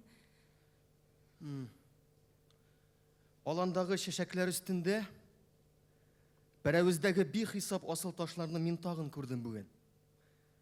Әз генә ятып торган идем, йокыга китәргә дә өлгермәдем шикелле, тирә-юнем 1000 төсле асыл ташлар белән тулды. Җыеп, сезгә бүләк итәрмен дип үрелгән идем. Күктән 2 башлы каракыш килеп чыкты да, канатлары белән давыл чыгарып сәйләннәрне кыеп бетерде. Туташ, зинһар безнең танышлыкны онытыгыз. Мин һич нәрсә аңламадым, Тукай әфәнде. Кичерегез дөрфалыгымны, туташ, миңа рәнҗемәгез. Ләкин мин алга таба сезнең белән күрешә алмыймын. Берәр яры китәсезме? Әстерханга яки Җаеккамы? Ераграк, туташ. Ерактан да кайтырсыз. Тагын Петербургамы? Хат язырсыз. Мин дә сезгә язырмын. Кавышмаган килеш безгә аерылышырга кирәк. Нәрсә үзгәрде соң шу чагда? Без икебез бер җан кебек идек бугай. Ул сезнең фантазиягез, туташ. Ул сезгә шулай тыелган гына, ул ялган романтика. Без икебез 2 аерым кеше, 2 аерым җан. Безнең юллар аерым. Шанмын. Икесенең берсе ялган. Күземә карагыз, Тукай. Туры карагыз. Сезгә гайбәт ишетергәндә шулаймы? Сез мине Тукайга тиң санамыйсыз. Минем турыда гайбәт була алмый, алайса ни сәбәп? Беләм, Тукай, беләм. Миңа сезнең белән бик кыен булачак. Сезнең хукугыз фәрештә хукы түгел. Дошманнарыгыз күп, сезгә яшәү көннән-көн кыен булачак. Сезгә дә, сезнең белән яшәүче хатынга да беләм. Белгәнгә күрә мин сезне сөям. Мин сезне сөймим. Шуны аңладым менә шушы вакыт арасында, Зәйтүнә, туташ. Туры Тукайның беренче һәм соңгы ялганы.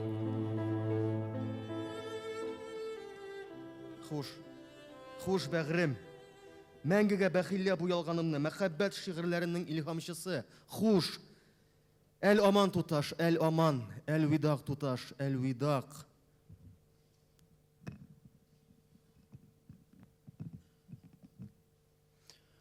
Әстәгъфирулла. Нидән курыктың, Фатих?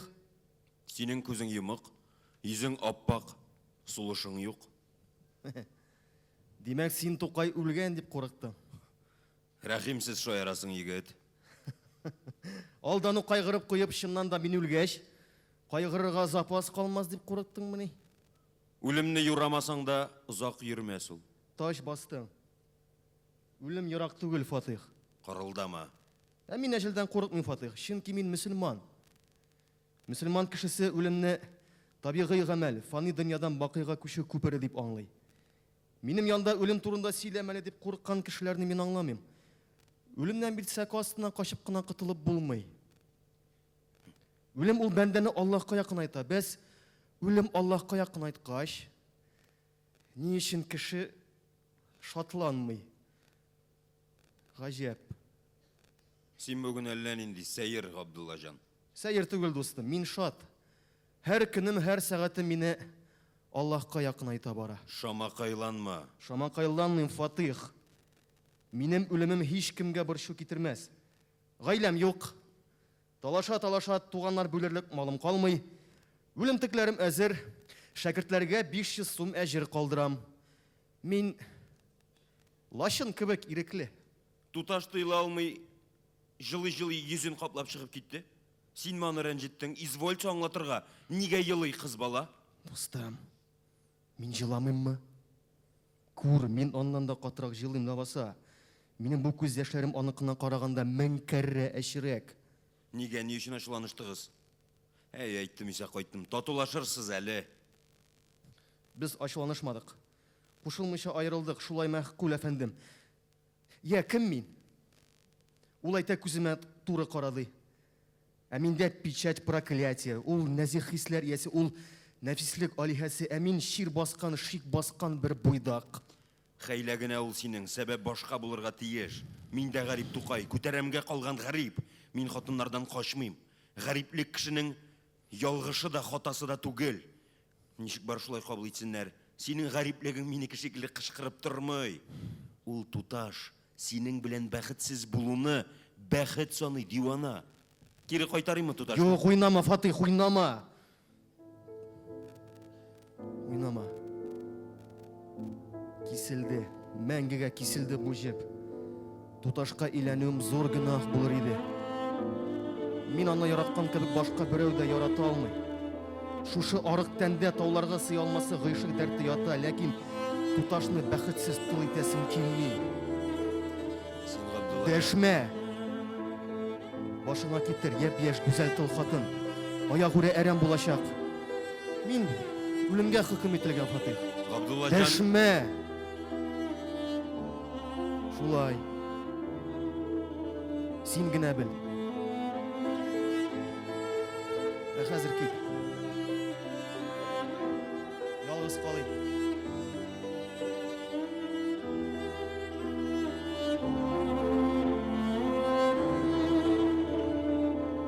Менә шулай җиңелрәк булыр, Апуш. Тукайга әверелә барган сайын йөгең авырая. Шулай кысты сине, Апуш, язмыш. Дөньяда үз мәхәббәтеннән качкан берәү булырмы? Үз мәхәббәтен таба алмыйча үлеп киткән бичаралар бихисаптыр.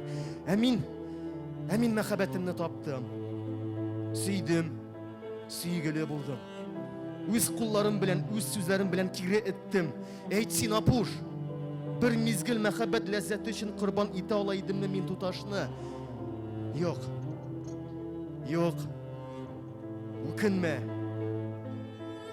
Кылган батырлыгыңа үкенмә.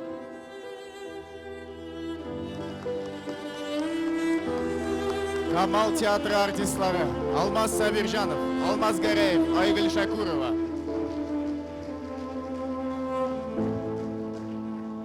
Ә сез беләсезме, әти бит әле ул эстрада артисты да.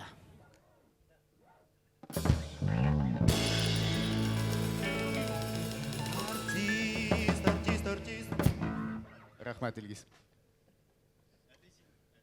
Әти син монда? Әти, син кичкенәдән мине шигырьчеләргә өйрәттең сәхнәдән, әйдә син дә үзеңнең осталыгыңны күрсәтеп ал инде.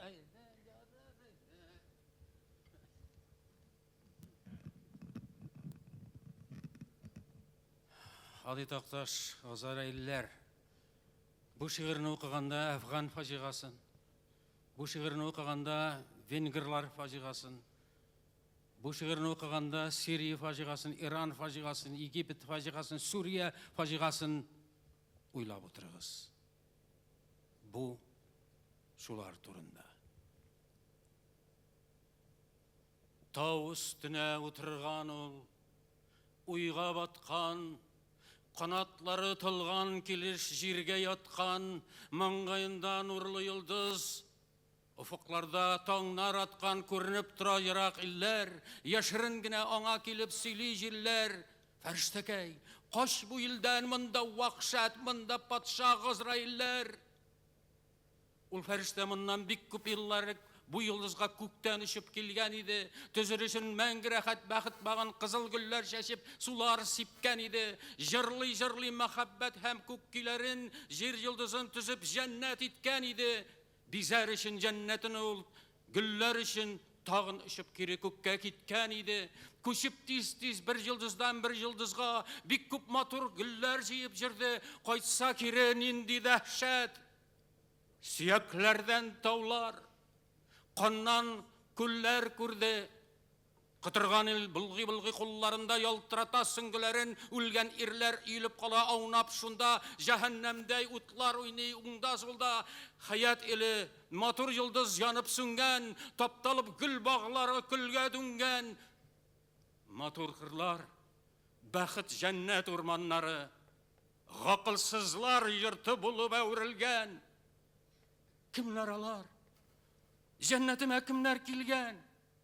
Nindi yavuz yırtkış jannar koysa ilden. Cevap vermi birevde. Dik ukrip tuplar ışa feriştenin baş üstünde. Tağ üstünde oturganda uyga batkan. Kanatları tolgan kilir jirge yatkan. Mangayında nurlu yıldız gözlerinin karasından ufuklarda tağlar atkan görünüp tura jırak iller. Yaşırınına kilip ona sili iller. Feriştekey, koş bu ilden. Mında vahşet, mında patşa, Gazrailler. Rahmet. Әти, сен... Аха. Әтинің поклонницалары? Оқушылары. Яра шулай дегенде, яра оқушылары. Әти, сен міне бәлекей шақтан рахмет. Бәлекей шақтан рахмет. Бір гіне сөз айтам. Бір гіне. Кәрим Тиншурин есіміндегі театрдан біз бүгін міне резидент Хватурина білән келдік. Біздің Кәрим Тиншурин исімін йөртә хәзер театрыбыз элек республика күчмә театры иде Роберт абый аркасында. Роберт абый 85 елда безгә режиссер булып эшкә килде. Шулай ук мин театральный тамамлап килдем инде Хания Фәрхи белән. Шул 2 ел эчендә ул бик күп Тиншуринның спектакльләрен куеп, безгә Кәрим Тиншурин исемендәге театр дигән исемне яулап алып бирде. Аны гомер буе эшләп тә әле алып бирмәгән кешеләр бар дигән шикелле, Роберт абый аркасында без менә шундый исемне Тиншурин исемен йөртәбез. Менә сезгә безнең коллектив кичкенә генә сезгә бүләк һәм хат яздылар. Рәхмәт әйтеп сезгә. Рәхмәт. Әти бала шақтан ук крәшеннәр янында үскән кеше хәзер инде крәшеннәрнең кодасы да булды. Шуңа күрә бездә кунакта Татарстанның халык артисты Лена Бичарина.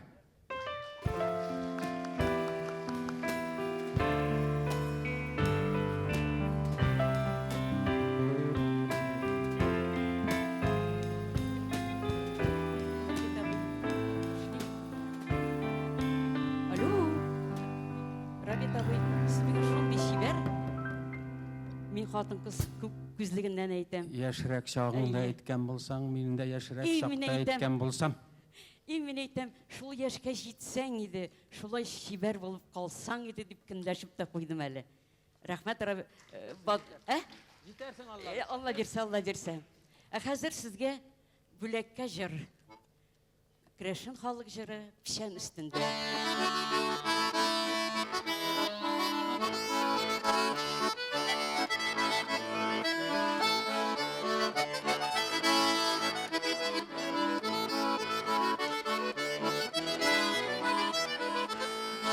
Быел пишәннәрне мин şapmadım, bürülügenler alıp laha kapmadım.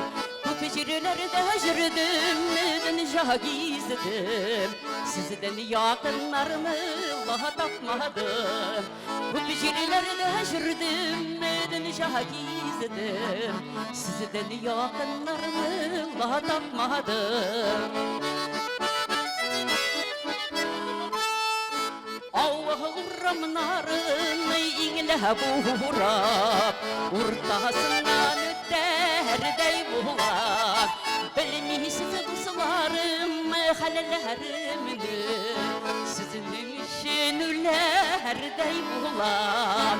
Bilmişsiz kızlarım hallerimini, sizin için ülerdey buğrap.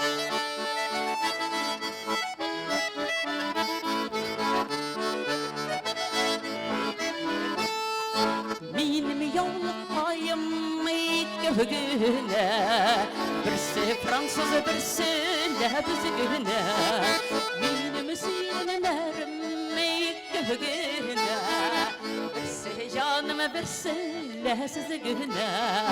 Benim sinelerim göğüne, birisi canım, birisi süzgüne.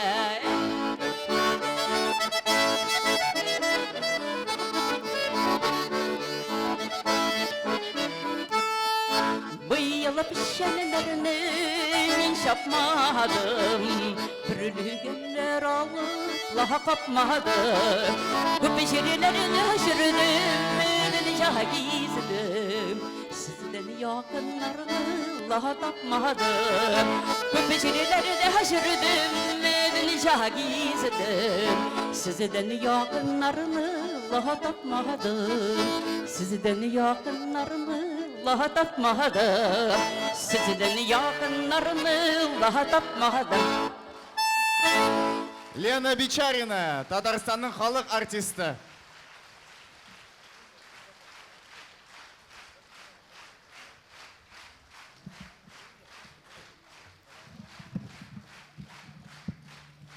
Бик зур рәхмәт, исәнлек, саулык, Рабит абый. 85-тә дә бергә шулай җырларга язсын. Амин. Шулай булсын. Рәхмәт сезгә, рәхмәт. Рәхмәт. Лена Бичарина. Батулла бит әле ул безнең драматург та. 25 пьеса авторы һәм шуларның 18-е профессиональ театр сәхнәләрендә куелган. Хәзер сез кичер мине Әнкәй спектакленнән өзек күрәчәксез. Габдулла Кариев театры артистлары Илфат Гыйбадуллин һәм Халидә Сөнгатуллина. Рәхим итегез.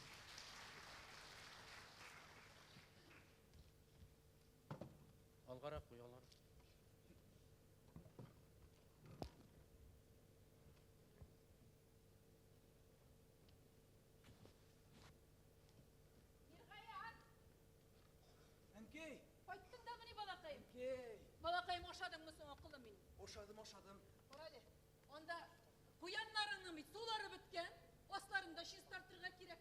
Орайды. Бұлытларда қуйырып тұра балақайым. Пішәнлеріні қабартырға керек болыр. Кешке алапасқа кіртірбіз, ярайым ақылы. Yo'qsa Әнкәй. Нәрсе?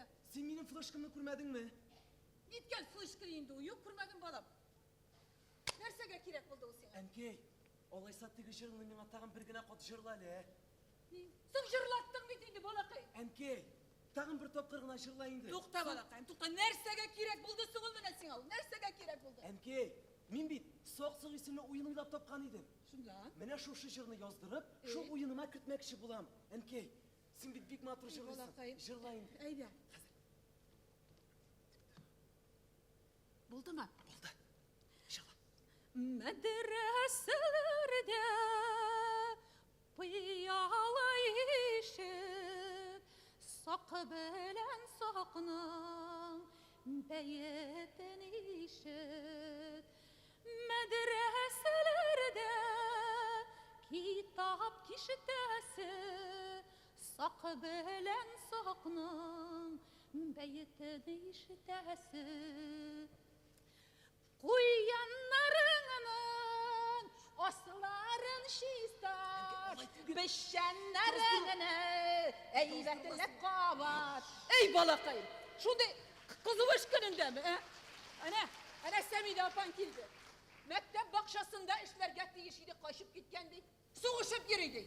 Bilsesin, o Semide'nin işi şu. Nişlep? Nişlep bulsun lan Semide bulsun bala? O bir siyah okutu şu apa. Opa deyip, hürmet etken kişiye neyteler enki. Onu mektepte minde boşkarın birisi de hürmet O sina barı bir apak. Yorar inden.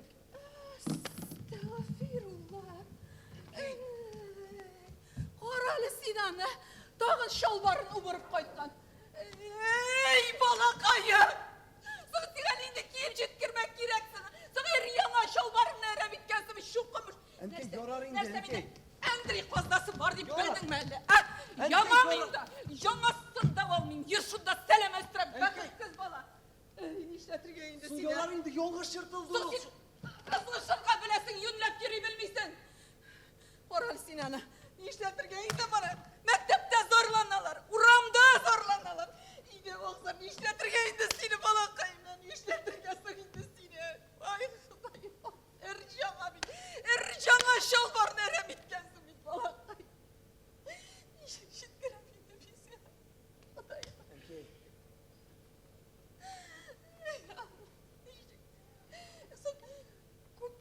Kupmemişsin ha. Olup koyma. Komanjırdasın ya soğuşasın sen bala kayı. Enke yorar indi upkeleme. Kotel ekti mi? Yok enke yok, lekmedi. Enke. Kişir indi mi? İlk bala kayı. Kişir min enke. Bala kayı mıyım?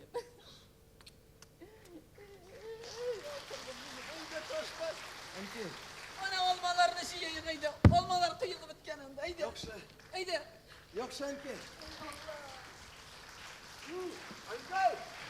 Qariyev teatri artistlari İlfat G'ibadullin ham Xalida Sing'atullina. Alqishlar. Ko'pdan to'lgina yangi binoga ko'chdik. Keligiz, qarag'iz. Yangi bino To'lisini şey aytib bu treyler edi. Abdullah Karim Reklama. tiyatro isminden şın yüreğimden kutlayayım. Bu dünyada en kıymetli nerse deyip sırasağız o kişi ömrü. Mene sizge şunday zor uzun ömür tileyim Rabitavi. Rahmat. Rahmat. Qariyev teatrina iskamiyagizni unutmag'siz. Batulla ul Turg'ay.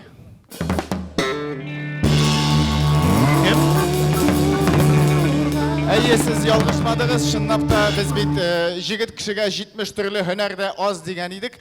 Шуңа күрә Батулла булды. Батулланың 170 һөнәре, шуларның берсе Тургай булып сайрау. Һәм хәзер Сандугач. кечкенә генә тәҗрибә, ягъни эксперимент уздырабыз. Моның өчен безгә Ислам Валиев ярдәмгә кирәк булачак. Ислам Валиев чыга. Байбулат ярдәм итә. Аңа ярдәм итәсе юк. Хәзер кечкенә генә тәҗрибә. Бу чыннан да экспромт, импровизация, без моңа әзерләнмәдек. Күреп торасыз. Калган әйберләргә дә. Ол Булдымы? Ит саклана торган сандык түгелмесең ол? Әйе, нәкъ шулай. Син монда якынрак килә аласың әти. Әти, рәхим ит менә түргә. Менә бу Түргә микрофон. Тургай. Хәзер кечкенә генә экспромт. Тәҗрибә ягъни. Тәҗрибә ягъни. Батулла дәресләре башланды. Әйдә, Хәзер Ислам, син әзер булгач әйтерсең, ярымы? Син әзерме? Без әзер. Әйдә, син әзерме? Сайра. Әйдә, сайра.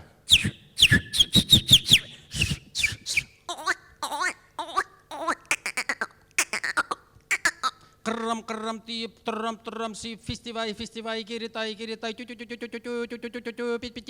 пит-пити, кудреки, сепсеви, физилики, серт. Шурды, шур, физилики, гилдурас.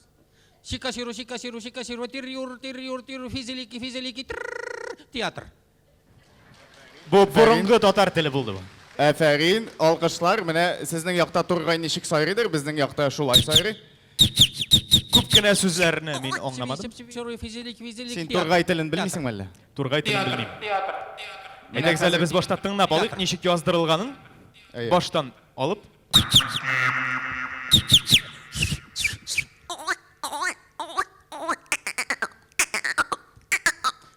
Кыррам тиеп, туррам сип, фестиваль, керетай, пит-пити, кудреки, сепсеви, физилики, серт. Демәк, Шурчоры, физилики. аңлашылды, системасы аңлашылды. Шикаширу, тир. Театр. Ярый. Демәк, шуш... Син әзір инде? Шулай мені? Бик тиз болды. Безгә монда 3 минут вакыт сузасы бар. Әзір булуың бик әйбәт. Алайса хәзер тәҗрибә, эксперимент нәрсә буласын беркем дә белмей. Музыкаль, биюле эксперимент булырга тиеш дип уйлаган идек. Демәк, Ислам, син әзерме? Киттек. Театр.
Бара. Әтекел, бу айырым. Әйттем бит мен сиңа, бу иң көчле номер булачак дип. Ышанмаган миңа. Айырым, алкышларга лайык бу.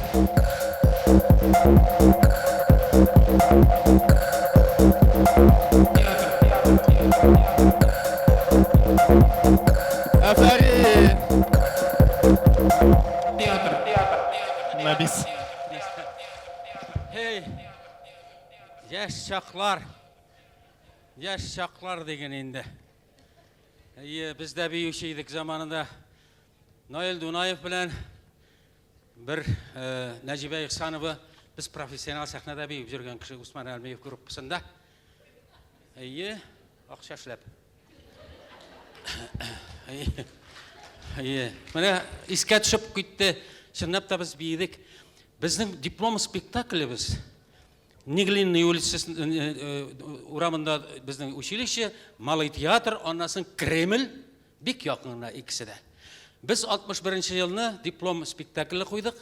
Біз онда Маяковскийның Мунша спектаклін қойдық. Онда Шәрәфи капиталны ойный, дәді сім киімінде киінген, біз шәрә, фәқир, трусиккіна киген ішшілеріні ойнайбыз, бейбіз, ұшлай бейбіз енді. Бір заманны зор комиссия, дәулет комиссиясы, профессор Пашиналар, Волковлар, Смирновлар, Гладковлар, бүтін зал толған дәулет комиссиясына спектакль тапшырабыз. Ләкин спектакль тапшырар алдынан ғына ашқышында бейу киімдерін шкафын ашқан едік, шақ қаттық, бүтін плавкиларда ұрланған болып шықты. Орыс курслары ашқыш жаратқанларда, не ішлерге енді? Біз бетінде анда түрлі халдер бола бетінде, ей ме? Шындасың әқтем қып-қызыл галстугы бұл шәжересін бейледі де, жушылай тұрып кейді де, сахнеге мен әзірдей. Әқтем ұл мұлламалайы, ұл бай. Біз әлләне түгіл, біздің галстукта жоқ, нәрсе білә бәйлерге. Шындасың әқтемнің қойғысы жоқ. Шындасың әқтемнің кәкебік зор түгіл әлі біздің көрінмәс дейдігінде.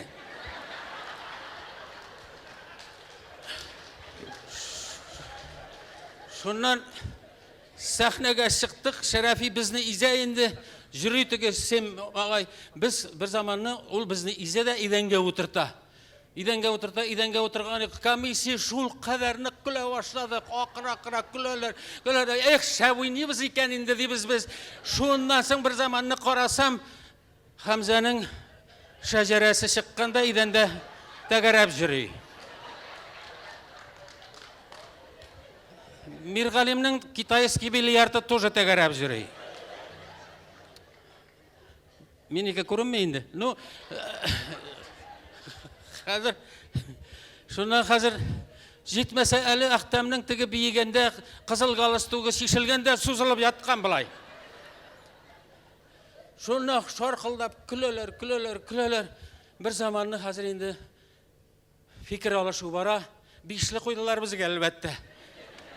Сондан соң Михаил Николаевич айтамынамында Балқар студиясы оқыды, Яқут Түркмен студиясы оқыды. Ләкін әлі біреуінің де дәулет комиссиясына һәм Кремльге көкей көрсәткеннәре болмады. Шәп мәзәк болды. Әтей, сенің сабақташларың бүгін де бізде қонақта. Қаршалығыз Татарстанның мәдәни байлығы, данлықлы шепкіншілар. Әтей тілі білен әйтсек, жұмышқашылар. Әфәрин.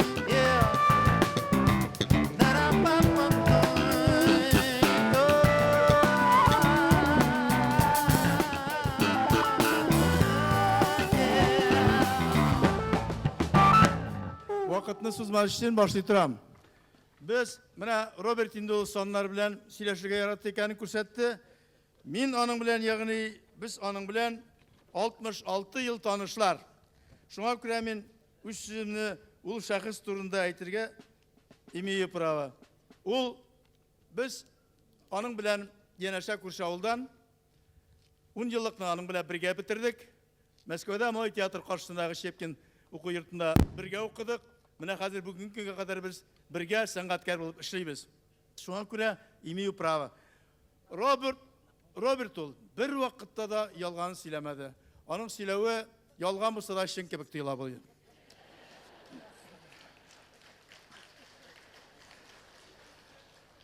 Ул авыл халкын яратты, авыл халкының җырлыгы белән горурланды.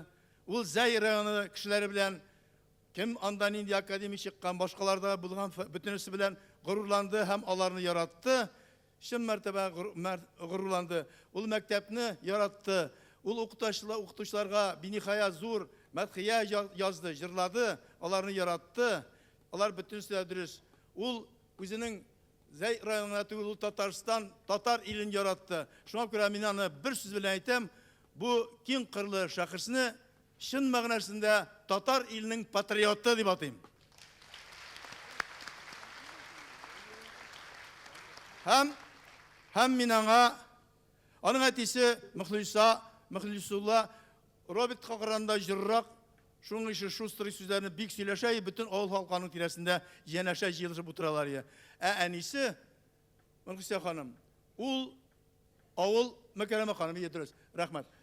ул чыннан да авыл интеллигенциясының бер вәкиле иде. Ул укытучы булып яшәде. Ул 102 яшендә үлеп китте, вакыйлыкка күчте. Мин Роберт дусыма әнисен дә узып яшәвен телим. Амин. Рәхмәт.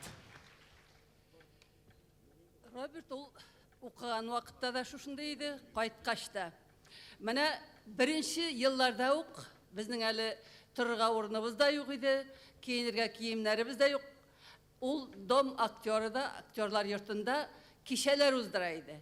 Ул бәхетле кичәләр, анда художниклар да, язучылар да, балеттан да, барысы да, bütün театрлардан артистлар да җыйнала иде. Һәм ул шулардан ниндер менә бер кисәк үзекләр ясап, һәр кичәне шул хәтле канлы итеп уздыра иде. Bütün кеше риза булып таралышалар иде, һәм көтеп торалар иде. Кайчан тагын булыр икән бу көннәр дип. Ул бара-бара атна сайын уздыра башлады. Менә безнең кичәнең Шепкинчлар дип әйтүнең сүзе беренче елны инде 10 еллык шулай гына узып китте. 20 елда, 20нче ел уздырганда мин шушыннан үрнәк алып, безнең җегетләрне, балаларны, кызларны да инде оештыра башладым.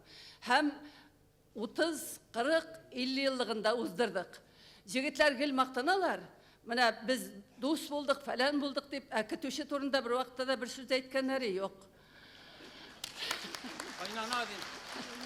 Кайнана дип аты дирек сине. Шунда Хатын кызны сәхнәгә чыгарга ярамый. Батулланың тагын икенче ягы бар. Сөйләсен. Мине 2 тапкыр рәнҗеттеләр. Безнең башка җегетләр берсе дә яклап чыкмады. Батулла икесендә дә, берсендә газетага язып чыкты, икенчесендә тагын шулай менә сәхнәдән торып әйтеп китте. Рәхмәт сиңа. Рәхмәт инде. Минем бәләкәй генә менә 12нче елда шундый кыенлыклар башланды. Шул вакытларда хатыны Рузия белән Батулла мине үзләренең өйләренә алып кайтып, бер ай йоклатып, ашатып йөрделәр. Рәхмәтләр ясын икегезгә дә. Түләү сорамадык. Рәхмәт Гөлсем аба. Йомышкачыларга зур рәхмәт котлаулары өчен.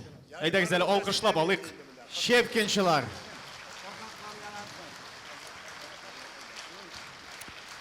Бик зур рәхмәт сезгә. Мен яшәгез. Абый, кара әле, менә син язучы Батулланың бүтән китапларында укыдыңмы? Ничек дип әйтим инде, аның бүтән китапларын укыр өчен үзе бер гомер кирәк бит ул. Әйе, онсы шулай моңа каршы килеп булмый. Дуслар, игътибар. Сәхнәдә Батулланың әдәби мирасы.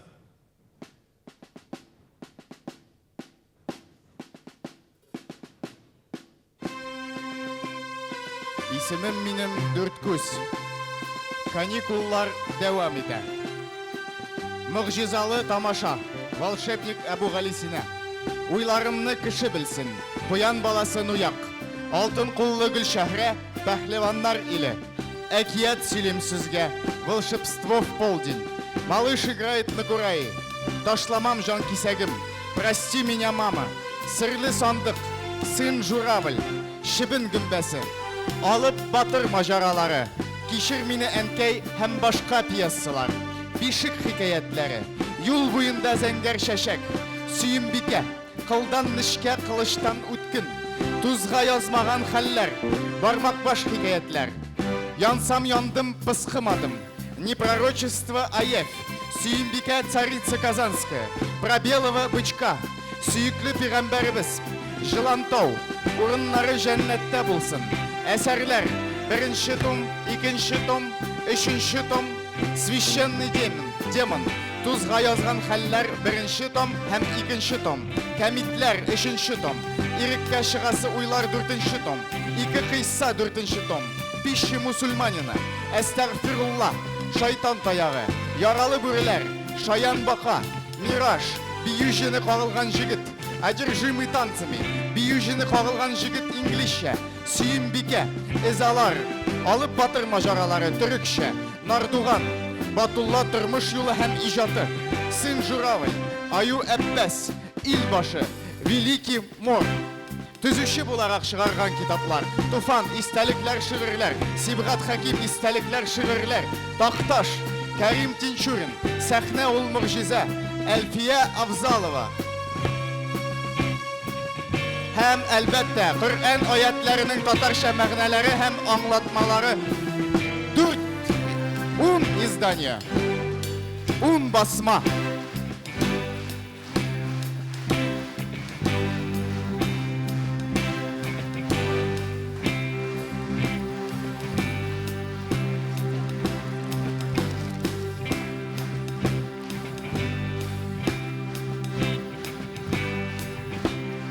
Әле ярый, Батулла шигырь язмаган. Шигырь язган булса нәрсә булыр иде мигән? Мин шигырь язып карадым, ләкин барып чыкмады. Шуңа күрә мин ул матбугатка бирмәдем ул шигырьләрне, чөнки ул шигырьләр түгел иде дөресен әйткәндә. Ләкин мин шигырьне яраттым һәм бүтән шагыйрьләрнең лидеры булдым һәм мәкаләләр язып чыктым һәм үзем дә шуларга ябышып күтәрелдем. Әйе, Ярый, әтисин шигырьләреңне бастырмауың белән бихисап файда эшләдең татар әдәбиятына. Әлбәттә. Ярый, сүзне инде хәзер Бәйрәмдарга тапшырыйк. Бәйрәмдар, сүз сиңа. Син ул әти Бәйрәмдар. Әйе. Аксавымда туктады инде. Аллага шөкер. Шушы. Бля, Чернышевский, Толстой, татар жанлыклы булганнар, татарга ярдәм иткәннәр. Менә Толстойның Хаҗи Мурат исемле әсәренә язылган киреш сүзеннән минем тәрҗемәдә бер-ике сүз. Мин юлга кайтасы, өйгә кайтасы, юлда яңа гына парга сөрелгән җир аша уза иде. Шул кадәр яхшы сөрелгән бу җир. Кара туфрак өстендә бер генә үсемлек тә, бер генә яшеллек тә юк. Бүтән җир кап-кара. Алдарак бераз сул якта ниндидер бер кара кушкыл куакчык күренә. Мин аның янына барып караган идем. Һәм әле күптән түгел генә тамыры белән үзеп ташланган татаринны таныдым. Тулы якларында чертапалохны, шайтан таягын татарник яки татарин дип йөртәләр. Менә күренеп тора татаринны арба тәгәрмәче сытып, изеп узган, ләкин әле ул һаман турайырга маташа. Кыйык баскан, үзе шулай кәкре баскан, ләкин һаман калкынырга өметләнә. Әйтерсең аның пычак белән ишәкләрен кайта актарып чыгарганнар. Әйтерсең аның тән кисәкләрен жырткалаганнар. Әйтерсең аның бер колагын үзеп алганнар һәм телен кисеп ташлаганнар. Һәм ул якын тирәдәге бүтән туганнарын кырып ташлаган бәндәгә бирешергә теләми, буйсынырга теләми. Ай-һай, нинди кодрәт дип уйладым мин. Ай-һай, нинди куәт. Бәндә бүтән нәрсәләрне һәлак итеп бетергән, миллионлаган үсемлекләрне кырып салган, юкка чыгарган бу татарин әле һаман да бирешми.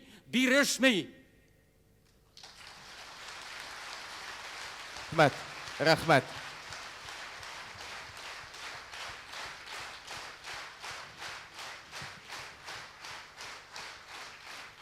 Рәхмәт барыгызга да, менә монда басып тора торган яшьләргә дә минем китапларымны алып чыккан.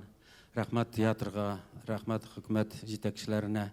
Аннан соң мин инде кем әйтмешли, үземнең гаиләмдә, минем дәүләт, гаиләм дәүләт. Мин анда президент.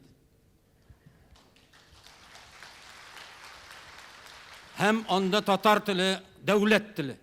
Татарча аңламаган кеше генә русчага күчәбез. Һәм минем дәүләтемдә Акча министры минем хатын. Полицейский Нурбек. Байбулат халык. Аны президент та типкәли, аны акчасын кысалар, анда министрлар менә шушындый гаиләдә мин яшим, ләкин гаилә ул татар гаиләсе. Шуңа күрә менә мин шушы шәкертләремнең, балаларымның, шәкертләремнең миңа йөземә кызыллык китермәсеннәр иде дип куркып яшәдем.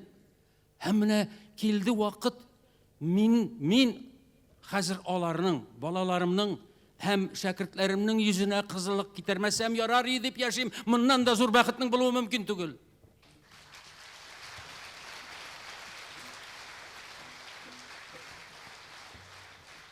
Яшәгез, телегез өчен көрәшегез, кануни законнар белән көрәшегез, чөнки Конституциядә ул телләр тигез булырга тиеш, милләтләр тигез булыр дип язылган. Рәхмәт сезгә барыгызга. Рәхмәт сезгә, хөрмәтле тамашачылар. Рәхмәт бу театрга. Рәхмәт кич буе безнең белән булган Ями Music Bandка һәм Илгиз Шәйхразиевка.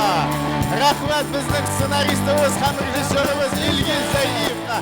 Һәм дуслар, иң олы рәхмәтебез сезгә, туганнар, дуслар, якташлар, сезгә. Исән-имин 85 яшьлек юбилейда очрашырга насип булсын.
Татарстан Республикасы һәм татарлар турында тулы мәгълүмат.